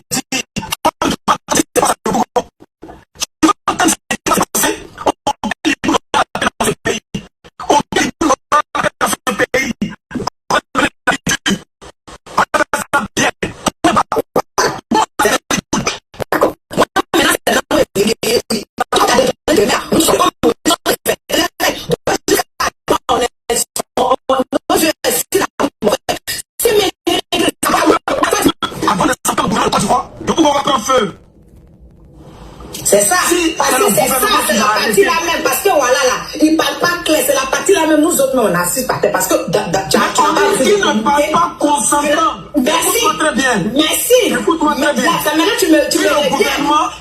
Il a fallu près de 15 heures de route et sous bonne escorte pour que ce convoi spécial rallie Abidjan, la capitale ivoirienne. 41 Ivoiriens présumés miliciens accusés d'être impliqués dans les violences post-électorales de décembre 2010 à avril 2011 ont été ainsi extradés du Libéria vers leur pays. La dernière attaque a eu lieu le 8 juin dernier et a fait plusieurs morts, dont 7 casques bleus nigériens, un élément des forces républicaines de Côte d'Ivoire. La dernière attaque a eu lieu le 8 juin. Voici le gars ici. Il était dans le cortège. Dans le contingent. Plusieurs morts, dont 7 des anciens miliciens qui sont rentrés du Libéria. On n'a plus besoin de parler sur TikTok. Ok, donc ce monsieur est connu par les services de police et par les services de renseignement. Ce monsieur qu'on appelle le Russe est un ancien milicien récidiviste pro-Gbagbo. Et ce petit milicien encore est un militant pro-Gbagbo. Alors quand je vous disais que la cellule dormante qui était les pro-Soro, les pro-Gbagbo, allaient reprendre le même narratif, alors ils ont commencé déjà. Il a fallu qu'on déjoue leur coup afin que les cellules dormantes se déclarent. Et aujourd'hui, écoutez une petite partie des cellules dormantes. Voilà, ça c'est le gourou. Souci que le gouvernement nous laisse nous exprimer parce qu'au sein de ce gouvernement, il y a trop de corrompus. Nos frères subissent trop dans les zones industrielles de Côte d'Ivoire et d'ailleurs, dans leur propre pays, au Liban. Ils ne respectent même pas nos frères et sœurs. Ils nous appellent Charmout là-bas. On ne peut pas parler de ça aussi. Ça, c'est le Soro. On va parler de ça. On va parler de ça. On dit non, on est xénophobe. Mais arrêtez à un moment donné, il n'y a pas de xénophobie. Ils sont pas chasser les gens ici là. Qui a dit qu'il est xénophobe? Qui a dit à Tom qu'il est xénophobe? Qui a dit ça? Tu vas faire ton micro. Je n'ai jamais vu, je ne fais pas pour se plaindre du problème de l'immigration aux États-Unis. Je n'ai jamais fait ça. Je l'ai prévenu que tu vais commencer à faire ça. On allait commencer à dire que oui, John a raison. Mais je ne vais pas venir. Alors, qu'est-ce que je vous disais? Je vous ai dit que M. John n'est que le relais des fake news orchestrées, organisées par l'opposition. Et deuxièmement, les cellules dormantes ont commencé à prendre l'affaire maintenant en main. Vous venez d'écouter M. Koulibaly Daniel qui dit dans son allocution qu'on devait autoriser cette manifestation parce que lui, il est contre les Libanais. Donc, ils ont donné leur argument. En réalité, ce n'est pas une marche contre les Libanais. Sinon, il y a les Libanais au Burkina. Quand il faisait ses va-et-vient entre Burkina et la France, est-ce qu'il n'a pas vu les Libanais qui étaient là-bas? Est-ce que les Burkinabés ont marché contre les Libanais? Pourquoi ils n'ont pas commencé leur mouvement là-bas? Et c'est la Côte d'Ivoire. Mais il a déjà résumé tout. Ils vont déstabiliser, ils vont frapper ce pouvoir et elle va tomber comme un fruit pourri. Et quand ils vont prendre le pays, ça serait à vie. C'est ce qu'il est en train de vous dire. Donc, c'est un prétexte de dire que les Libanais sont contre nous. Ils ont trouvé leur alibi pour mener leur insurrection. Donc, chers frères, moi, je vous donne un conseil. Lui, là, il ne serait pas là-bas. Demain, c'est samedi. Son gars, là, ne serait pas libéré. Et il n'aura rien.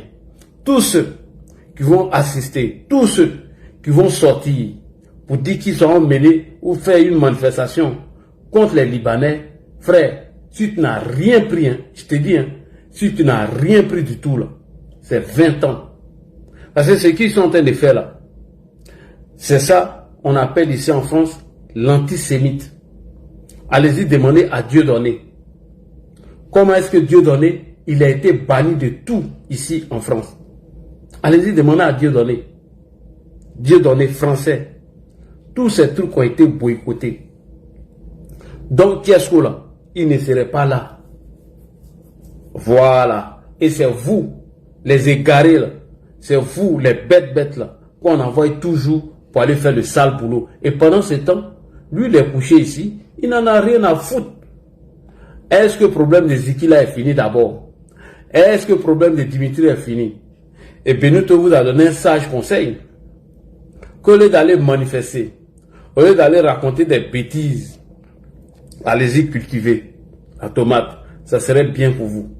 Donc tous ceux qui veulent aller à la Maca, moi en tout cas, je vous souhaite bonne chance. Tous ceux qui veulent aller à la Maca, je vous souhaite bonne chance. Moi je vous le dis, oh, oh. Tous ceux qui veulent partir à la Maca, je vous souhaite bonne chance. Sortez dimanche et vous allez voir ce qui va se passer. Merci beaucoup. Et donc je vais te céder la parole. Élément, si tu as quelque chose à dire, on va prendre pour toi d'abord avant de venir ici, Zio Koulibaly. Zio Konaté. Élément, est-ce que l'élément est là? Ah, mon élément là, lui, dort. Bon. Monsieur Zio, attends, on va prendre des gens qui sont montés nouvellement sur le panel. Monsieur Abbé. Abbé, bonsoir. Abbé n'est pas là. Monsieur Charmeur, bonsoir. Charmeur n'est pas là. Zier, faut prendre la parole. Voilà. Moi, j'ai dit ici, j'ai dit ceux-là, ils ne sont pas venus venir truc. Les gens pensaient que je m'amusais. Zier, tu es là? Monsieur Zier Idrissa, c'est nous faut même vraiment. Ton tête là, il est là. Zier, le russe a trop déjà les gens à Yoko. Zier, est-ce qu'il est là? Chomba, est-ce que tu es là? Oui, moi je suis là. Hein. Oui. Tout le monde dort. Ils sont en train de dormir. Article 231 de notre Constitution. Bonjour. Bonne fête. Hein. Bonne fête. Dieu nous beaucoup de Ramadan dans le reste de notre vie. Amen. Merci beaucoup. Alors, ça saute aux yeux, c'est clair. C'est le FPI, PPAC, qui après plusieurs échecs, utilise maintenant des proxys pour mener sa révolution, pour chasser Draman, comme ils disent. Alors là, moi j'ai seulement remarqué que tous ceux qui sont, qui ont pris en part le corps sous combat, voilà, on va utiliser le terme.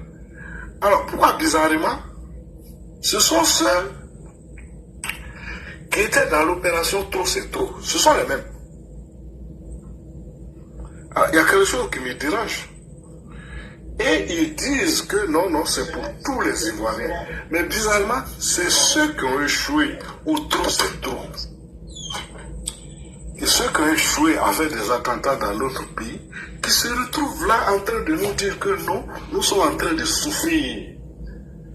Et que les seuls responsables de notre souffrance, ce sont les Libanais. Et que si on lui prend garde, ils vont nous arracher notre pays. Ce sont les mêmes. Et donc, merci pour cette vidéo où on voit ce jeune milicien qui confectionnait des tricots. Un ancien milicien. Voilà, ça veut dire quoi? Ils ont été libérés au nom de la paix. Mais ils ne sont pas prêts. Ils ne sont pas prêts. Et cette vidéo vient montrer que c'est quelqu'un qui a du sang sur les mains. C'est quelqu'un qui a fait des djalis. Donc il veut continuer sa carrière en organisant des marches. Voilà, donc cette opération est vouée à l'échec parce que on ne peut pas demander à une population de se lever contre une communauté qui n'a rien fait d'ailleurs. Parce qu'il peut arriver que des gens se soulèvent contre une communauté, oui, c'est souvent arrivé. Mais souvent, c'est après un incident qui a marqué les esprits. Alors, si un membre d'une communauté donnée commet un crime ou bien pose un acte qui va contre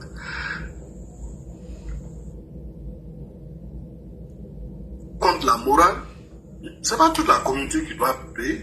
Effectivement. Voilà. S'il a dit commet un acte, on ne va pas s'en prendre au Koya, on ne va pas se mettre à attaquer tous les Koyaras. Donc voilà où les gens veulent nous amener au stade primitif où on dit non, on monte du doigt une communauté qui serait en train d'envahir notre pays. Alors 100 000 personnes, les Libanais ne sont quand même pas les étrangers les plus nombreux de notre pays. Les plus nombreux, on les connaît bien. On les connaît même. Et pas jamais de ceux-là. Parce que ce sont leurs alliés du moment. Oui, oui. Puisque eux, leurs amitiés sont en fonction de leurs besoins politiques du moment. Voilà. Ceux avec qui ils sont amis aujourd'hui, ils n'étaient pas amis il y a quelques années. Et ceux-là même ont eu c'est sur ceux-là même qu'ils ont appliqué le fameux article 125. Effectivement. Mais aujourd'hui, ils ont besoin d'eux, donc ils vont s'associer à eux. Demain, quand ils n'auront pas besoin d'eux, ils ne seront pas ennemis. Effectivement. Voilà, donc ce sont des amitiés circonstancielles, voilà, qui sont liées à la conjoncture politique du moment. Donc ici, ce n'est pas une manifestation de la société civile, non, c'est une manifestation que l'opposition ivoirienne veut organiser. Voilà, puisque tous ceux qui parlent, ce sont ces proxys.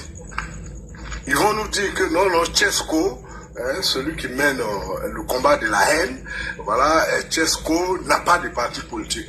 Mais c'est comme ça que le FPI a toujours fonctionné. Le FPI a toujours créé des proxys dans la société ivoirienne. Il a fallu que M. Gbagbo rentre au palais pour qu'on découvre tous les proxys qu'il avait. Mangaye. Nous, on l'avait vu comme un syndicaliste, un homme qui défendait les intérêts des travailleurs, alors que c'est un membre du FPI. Djei Segui, on l'avait pris. Mais on aimait tellement cet homme, président de la Ligue ivoirienne des droits de l'homme. Celui qui avait enquêté sur le génocide rwandais. Mais c'était un membre du FPI. Quand Gbagbo est rentré au palais, il n'y a plus de Lido en Côte d'Ivoire. On n'a plus rien communiqué de la Lido. Mon Dieu. C'est comme ça que ces gens-là agissent. Quand même. Ça fait 30 ans qu'on observe leur façon de fonctionner. Et jusqu'aujourd'hui, ils vont vous dire, Blé Goudé n'a jamais été membre du FPI. Ce qui n'est pas faux. Non, toi tu es dans la société civile. Mais est-ce qu'on peut dire que Blé Goudé ne soutenait pas le régime de M. Gbagbo? Si. Alors, donc on nous dit non, les Libanais sont le danger qui menace la Côte d'Ivoire. Et ce n'est pas à partir de 2010 que l'immigration des Libanais a commencé en Côte d'Ivoire. Non. C'est à la fin du 19e siècle. Le président Foué aimait dire que les Libanais sont en Côte d'Ivoire avant lui, sa naissance. Et donc, les Libanais, sous le régime du président Oufoué, des présidents Oufoué, Gbagbo et Bédié, n'ont jamais eu de problème. Ils étaient protégés donc par le régime des fondateurs. Mais subitement aujourd'hui, ils sont devenus le problème de la Côte d'Ivoire. Voilà. Ils veulent nous arracher notre pays. Ils veulent faire le remplacement. Voilà. Donc, dans quelques années, il n'y aura plus d'Ivoiriens, des souches. C'est leur discours. Hein. Et tous les racistes de la terre raisonnent de cette façon. Alors, ils tiennent des propos pour effrayer, pour créer la peur au sein de la société, et puis donc monter les gens les uns contre les autres. Voilà, c'est comme ça que... Et avec de fausses informations d'ailleurs. Bien sûr, et aujourd'hui, voilà, merci. Et aujourd'hui, avec les moyens technologiques évolués, les moyens de diffusion de l'information en plus évolué, c'est plus facile. C'est plus facile. Voilà, donc, tous ceux qui sont engagés dans cette affaire, ce sont des proxys du FBI de M. Gbagbo. Ce n'est rien d'autre. Alors, comme ils sont en train de demander, de négocier pour la libération des enfants qu'ils ont envoyés dans la rue pour dire les gendarmes et pour faire des attentats, alors, ils font profil pas, mais c'est eux qui sont derrière. Ah. Faut pas qu'on se lève. C'est eux qui sont derrière. On se connaît dans ce pays en détail, mais dans le moindre détail là du shérif. Donc ils vont utiliser M. Tiesco et puis un ancien milicien qui va confectionner des tricots pour, voilà, pour dire que les Ivoiriens demandent le départ des Libanais de leur pays. Parce qu'ils veulent...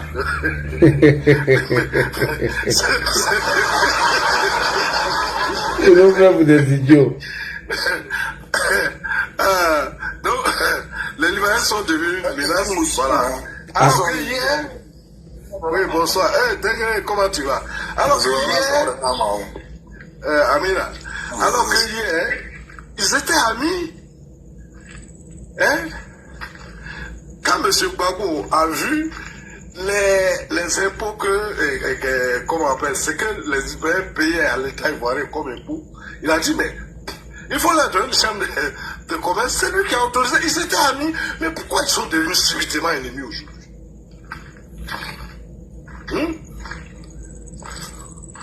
La campagne du FPI était financée par cette communauté. Enfin, du moins une partie de cette communauté.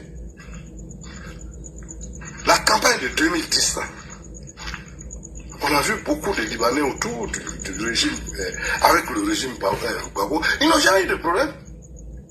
Ceux qui avaient les problèmes, c'était les gens de l'AES. Oui, oui. Voilà. Mais les Libanais n'ont jamais eu de problème avec un régime ici. Voilà. Donc c'est sous le régime du président Ouattara. Non, les Libanais sont devenus le diable. Ils sont devenus ceux qui empêchent les Ivoiriens de vivre en paix dans leur pays. Voilà. Donc maintenant, la Côte d'Ivoire va défendre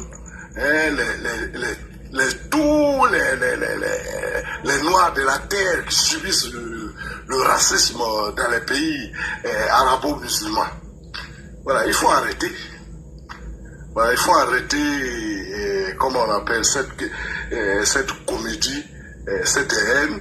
Mais en réalité, je crois que tu l'as déjà dit, c'est pas contre les Libanais, ils veulent faire un soulèvement, c'est contre le régime. Mais ils ne sont pas suffisamment courageux pour le dire.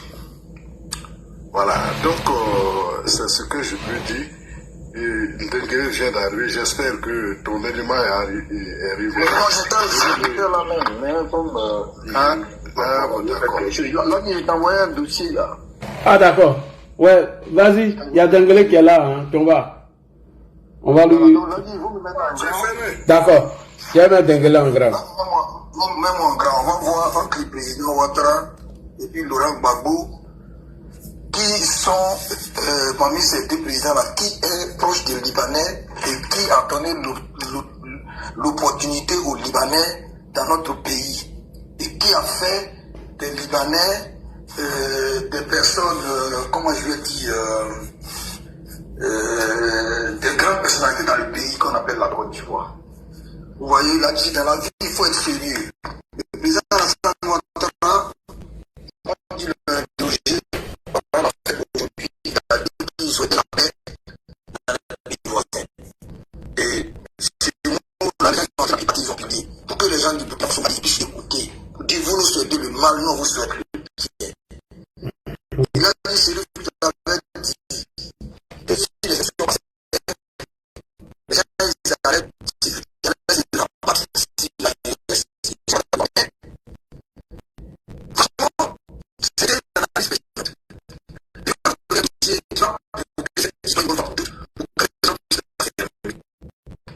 Moi, que j'avais mon recherche, ce dossier-là,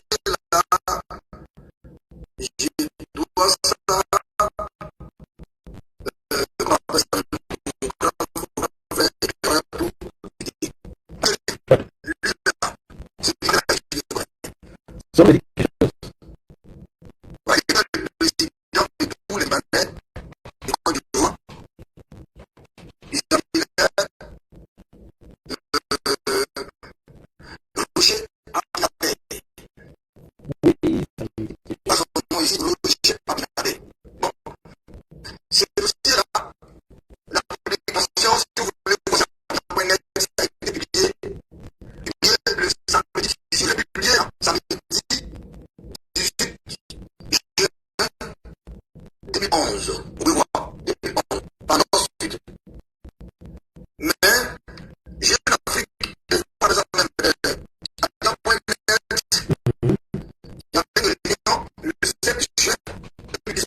Quelqu'un qui n'est pas ivoirien, il fait quoi dans la politique de Côte d'Ivoire? Donc la communauté libanaise, voilà sa communauté libanaise en Côte d'Ivoire.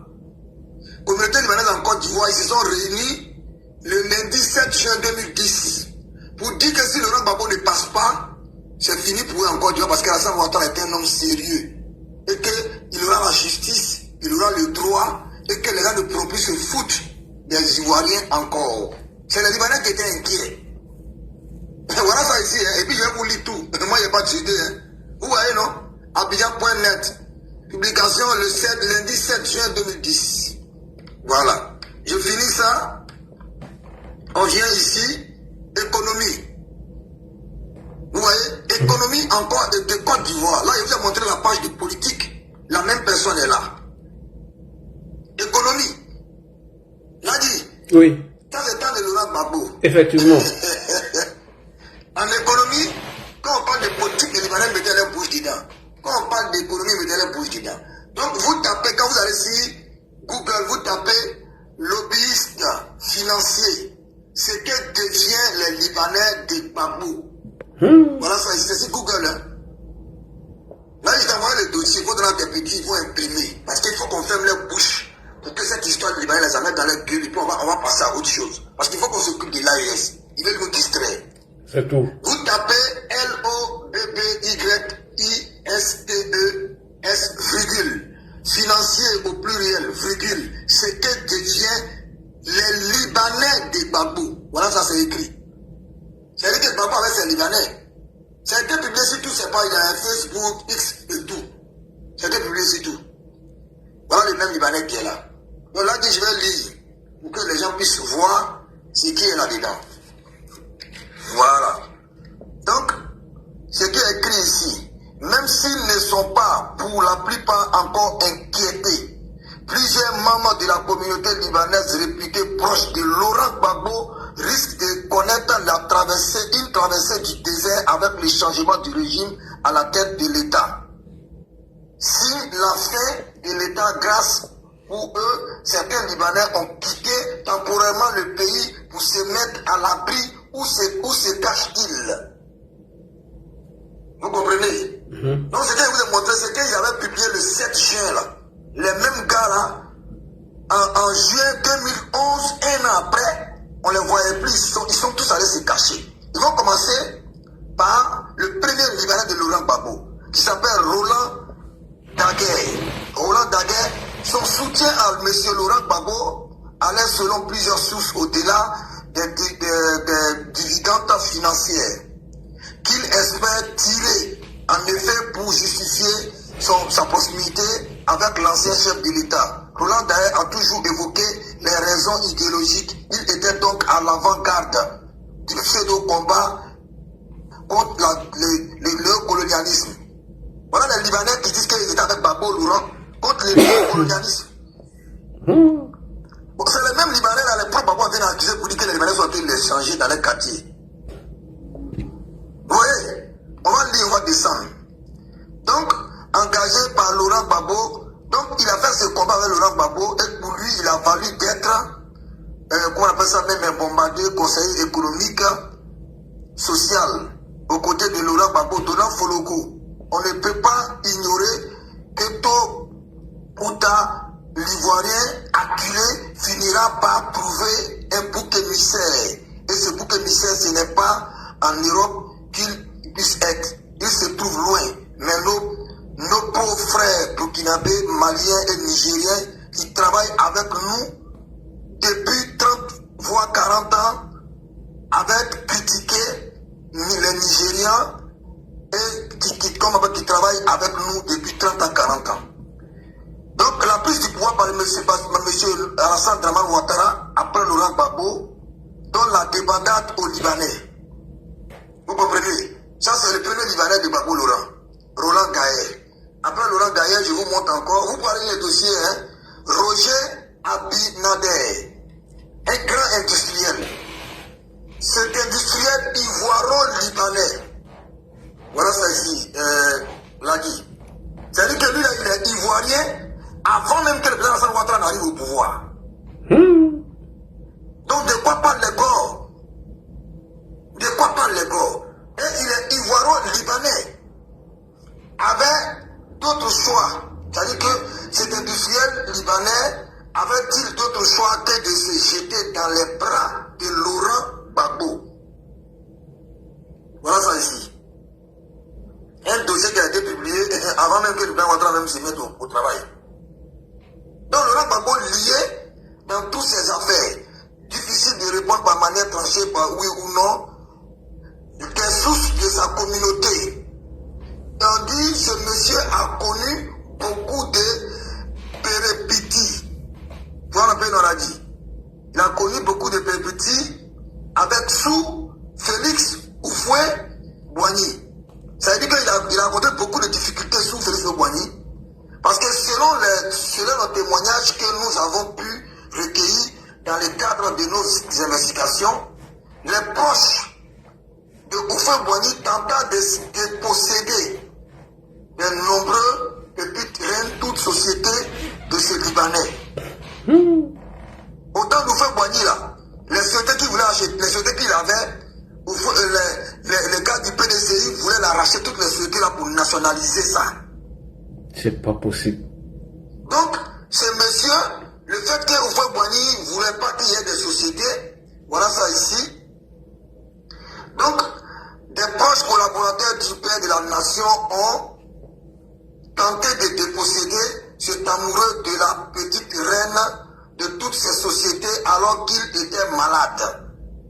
Quand il était malade là, autant Houphouët-Boigny, les gens ils ont voulu nationaliser toutes ces sociétés. Parce que lui, ivoirien, il a refusé.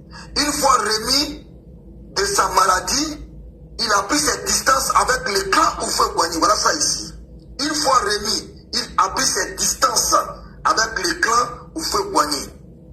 Mais il ne parlait pas avec le groupe Houphouët-Boigny, mais il parlait, Fologo se cachait venir causer avec lui. Il garde son amitié avec Laurent Donnant Fologo. Voilà le Fologo ici. Tu as vu le commandement de ton grand frère Fologo? Lui, il travaille avec Houphouët-Boigny. Non, mais là, il ne savait pas rien. Lui, il travaille avec Houphouët-Boigny. Le Libanais, il a repris beaucoup de sociétés françaises. Houphouët veut récupérer parce qu'il était malade. C'est Fologo qui avait déjoué ça. Et je vois les gens du PDCI venir gueuler. C'est Laurent Donnant Fologo. C'est pourquoi Laurent Gbagbo l'a nommé. Vous voyez? Donc, dans ce dossier, c'est d'ailleurs l'ancien secrétaire général du Parti démocratique de Côte d'Ivoire, le PDCI RDA. Le nom du PDCI est sorti ici. Vous n'avez pas trouvé RDA ici, hein? Vous critiquez nous les RDA, c'est nous avec les Libanais là. Le dossier est là, vous pouvez aller lire. C'est un dossier qui est sorti bien avant même que Tiesco même là. Il met son pied en France. En attendant de lui ouvrir d'autres portes. C'est-à-dire que Laurent Donald Fologo là, il s'est caché pour causer avec les Libanais en attendant de lui ouvrir d'autres portes. Pour se relancer dans ses affaires. Celui avait offert un marron conseil. Attends. Les recherches sont passées. Donc, M. Roland Gaël, il était conseiller économique social jusqu'à la chute de Laurent Gbagbo. Laurent Gaël, regardez. Celui qui a démontré premièrement la Ladi. Oui, oui. Il était conseiller économique et social de Laurent Gbagbo jusqu'à sa chute. C'est pas vrai. Avant même la fin du règne de Laurent Gbagbo, et comme il était sous le parapluie de Laurent Gbagbo, voilà ça ici, il a fui vers Paris. Ce Libanais a fui vers Paris depuis 2011 parce qu'il n'avait pas payé les impôts depuis la mort d'Oufoué Boigny. Mon Dieu. Donc ça veut dire que ce Libanais-là, il nous doit des milliards et des milliards. Si on saisit ses affaires, c'est des milliards qu'il doit. Est-ce que vous comprenez un peu? Roland Gaël et puis celui qui vient de dire son nom là, Roger Abinader. C'est-à-dire les deux ont quitté le pays, ils vivent à Paris. Voilà ça ici. Ils ont quitté la Côte d'Ivoire. Parce que les parapluies, j'ai dit quoi? Les parapluies, Laurent Gbagbo avait perdu le pouvoir. L'a dit. Je t'ai envoyé le dossier, pourquoi? Pour que tu puisses garder le dossier. Oui, oui, il a gardé, il a bien gardé. Voilà, on va discuter avec eux. Je te montre encore un troisième Libanais. Voilà son nom ici. Jalal Kawa. Son nom te dit quelque chose, non? Je ne me rappelle pas de... Bon, ce sont les actionnaires de Capsule. C'est le propriétaire de Orcadeco. Jalal Kawa. Ah ouais, je vois. Encore un autre Libanais qui était conseiller de Laurent Gbagbo. Le voici ici. Je vais lui son dossier. Et puis je vais laisser le reste. Parce qu'il y en a beaucoup, hein. Il y en a beaucoup. Les gars, il y a Ibrahim Ezzedine. S'il veut rentrer dans Ezzedine, on ne va pas quitter ici. Le 2 février 2011, là, voilà, Ezzedine, il a fui le 2 février 2011. Voilà ça, 2 février 2011. Lui, il a mis dedans. Voilà Ibrahim Ezzedine. Mais je vais terminer. Si Jalal, ceux qui veulent le dossier, vous pouvez aller parce que les autres sont là, ils veulent parler, je ne vais pas monopoliser la parole. Nous, on parle avec des preuves. Voilà, depuis sur Facebook, moi, je parle, si j'interviens sur les interventions de Ladji, de Ladji depuis Facebook. Quand je parle, je donne les preuves. Donc, ça, c'est vrai. Les Libanais même sont plus inquiétés politiquement et financièrement sous Hassan Ouattara parce que le président Hassan Ouattara est droit. Et le président Ouattara est en train de lutter pour les Ivoiriens. C'est pour ça qu'il a créé des champions nationaux. Il a donné des chantiers aux Ivoiriens. La seule personne qui a lutté pour qu'on puisse récupérer même les soldats avec les Libanais, c'est le président Ouattara quand il était le premier ministre. C'est pourquoi les Libanais ne l'ont jamais aimé. Oui. Les femmes africains et autres là. Parce que c'est lui qui avait demandé à ce qu'on récupère les sociétés du monsieur. Parce qu'il est devenu ivoirien, il s'est naturalisé. Il est devenu ivoirien.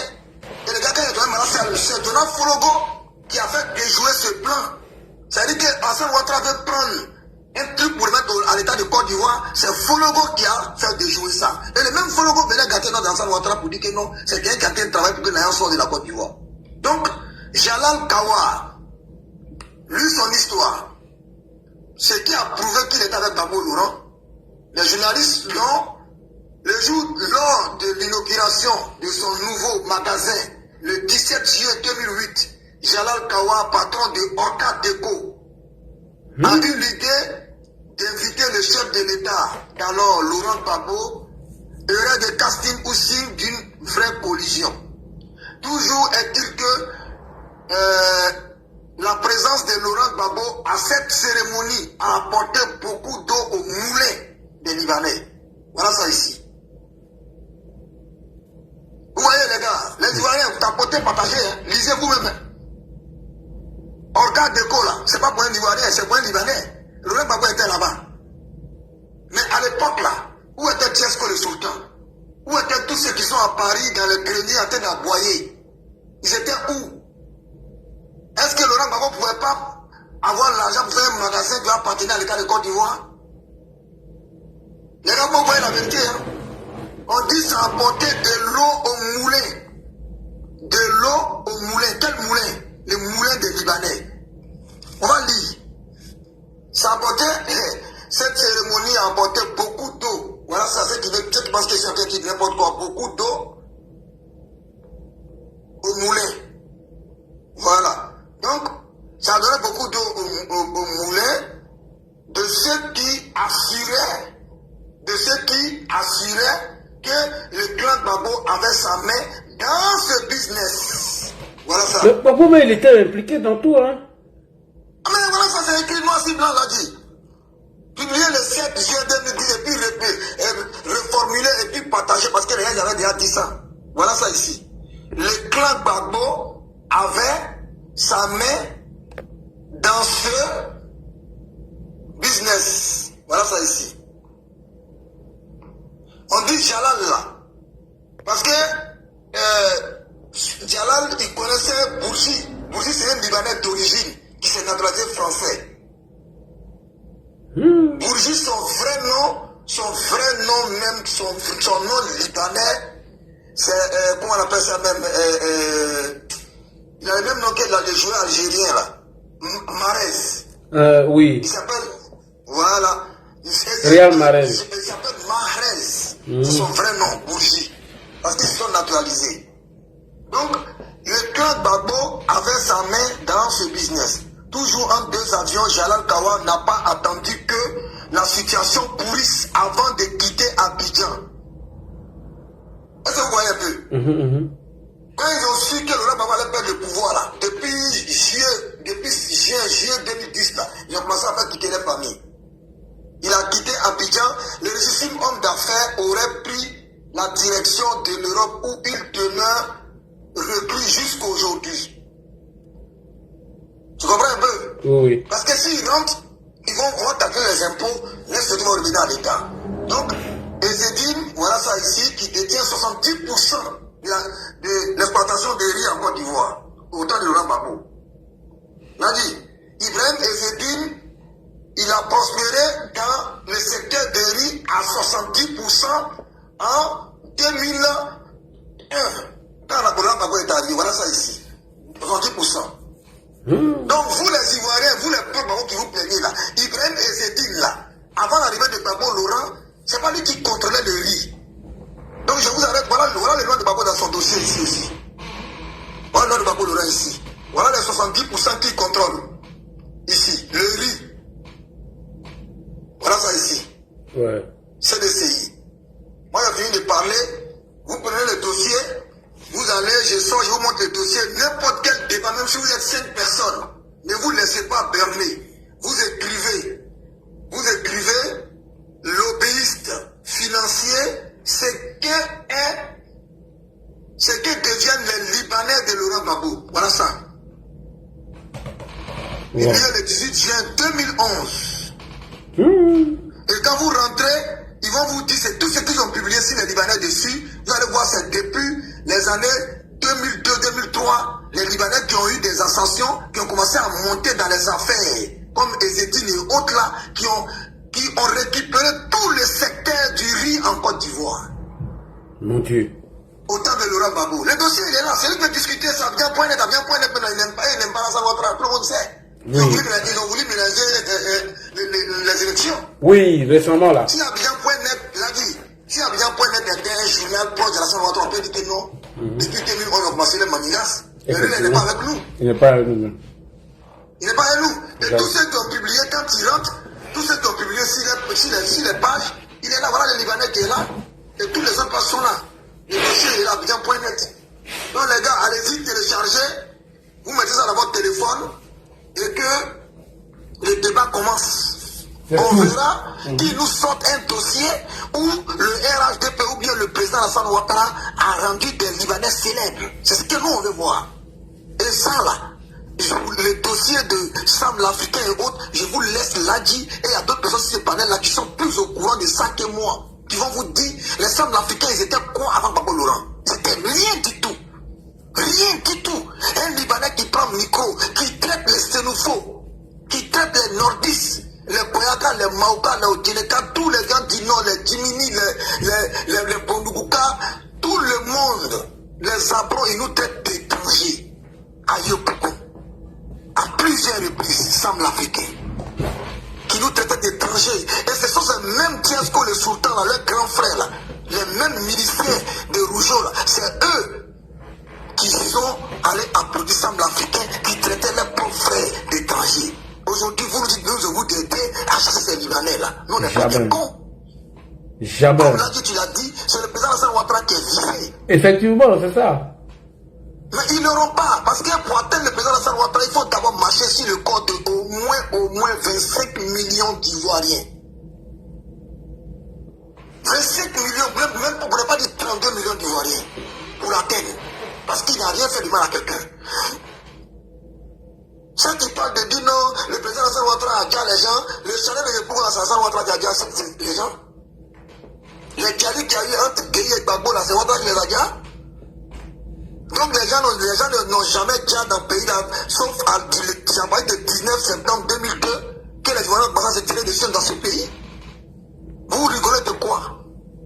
Là, dit le Rougeau, là, il était parmi les miliciens qui sont venus quand il y a eu la réconciliation en 2012 et que le Tchomba, Ahmed Bakayoko, avait trouvé comment on appelle ça même, des négociations avec des autorités libériennes pour faire rentrer tous ceux qui ont fui la Côte d'Ivoire.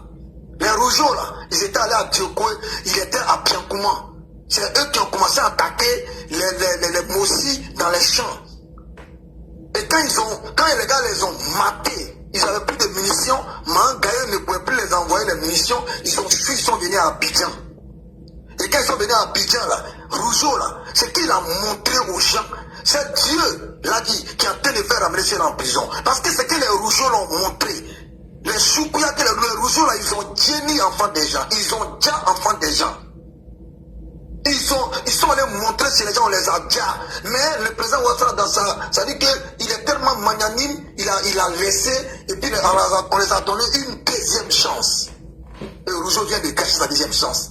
Là dit, avant de les libérer, là, on les a fait signer un document pour dire qu'ils vont s'intégrer dans la vie sociale et qu'ils ne vont pas rentrer encore dans un acte de terrorisme. Ils ont signé. Et Rougeau était dans le Boeing. Le Rougeau que tu vois là, il était dans les Boeing. Mais aujourd'hui, lui, Rougeau va nous dire quoi? Le même Rougeau va nous dire quoi aujourd'hui? Lui, il va venir, c'est un combat, non, c'est pas politique, non, Libanais, nanani, nanana, pour nous emmerder. Parce que eux, quand tu leur poses la question, pour eux, nous, on est trop bêtes. Vous comprenez? Donc moi, je pense qu'on va essayer de trouver une solution. Et là, dit vraiment, est-ce que tu as la vidéo de où on montre le petit? Moi, je veux que les gens, ils écoutent Tiesco, c'est qu'il dit. Ceux qui pensent que Tiesco, le sultan, c'est quelqu'un, il a fait un marche pacifique. Vous, les gars, qui disent que vous êtes RDA, qui avez travaillé avec les Libanais, qui ont une rancune contre les Libanais, c'est pas une histoire de salaire. Le salaire est réclamé par les syndicats. Les injustices sont réclamées par les ONG. Tiesco, le sultan, n'est dans aucune ONG. Il n'est pas syndicat, donc il n'a rien à réclamer. Tiesco dit, c'est le grand remplacement, lui condamne, il ne connaît pas le salaire. On écoute Tiesco, la vidéo va durer peut-être juste 1 minute, et vous allez voir les miliciens Rougeau. Quand on l'a fait venir, il faisait pitié. Quand on l'attrapait, il faisait pitié. Vous allez voir, regardez. Écoutez Tiesco. Chacun se laisse, à gauche à droite, on se laisse.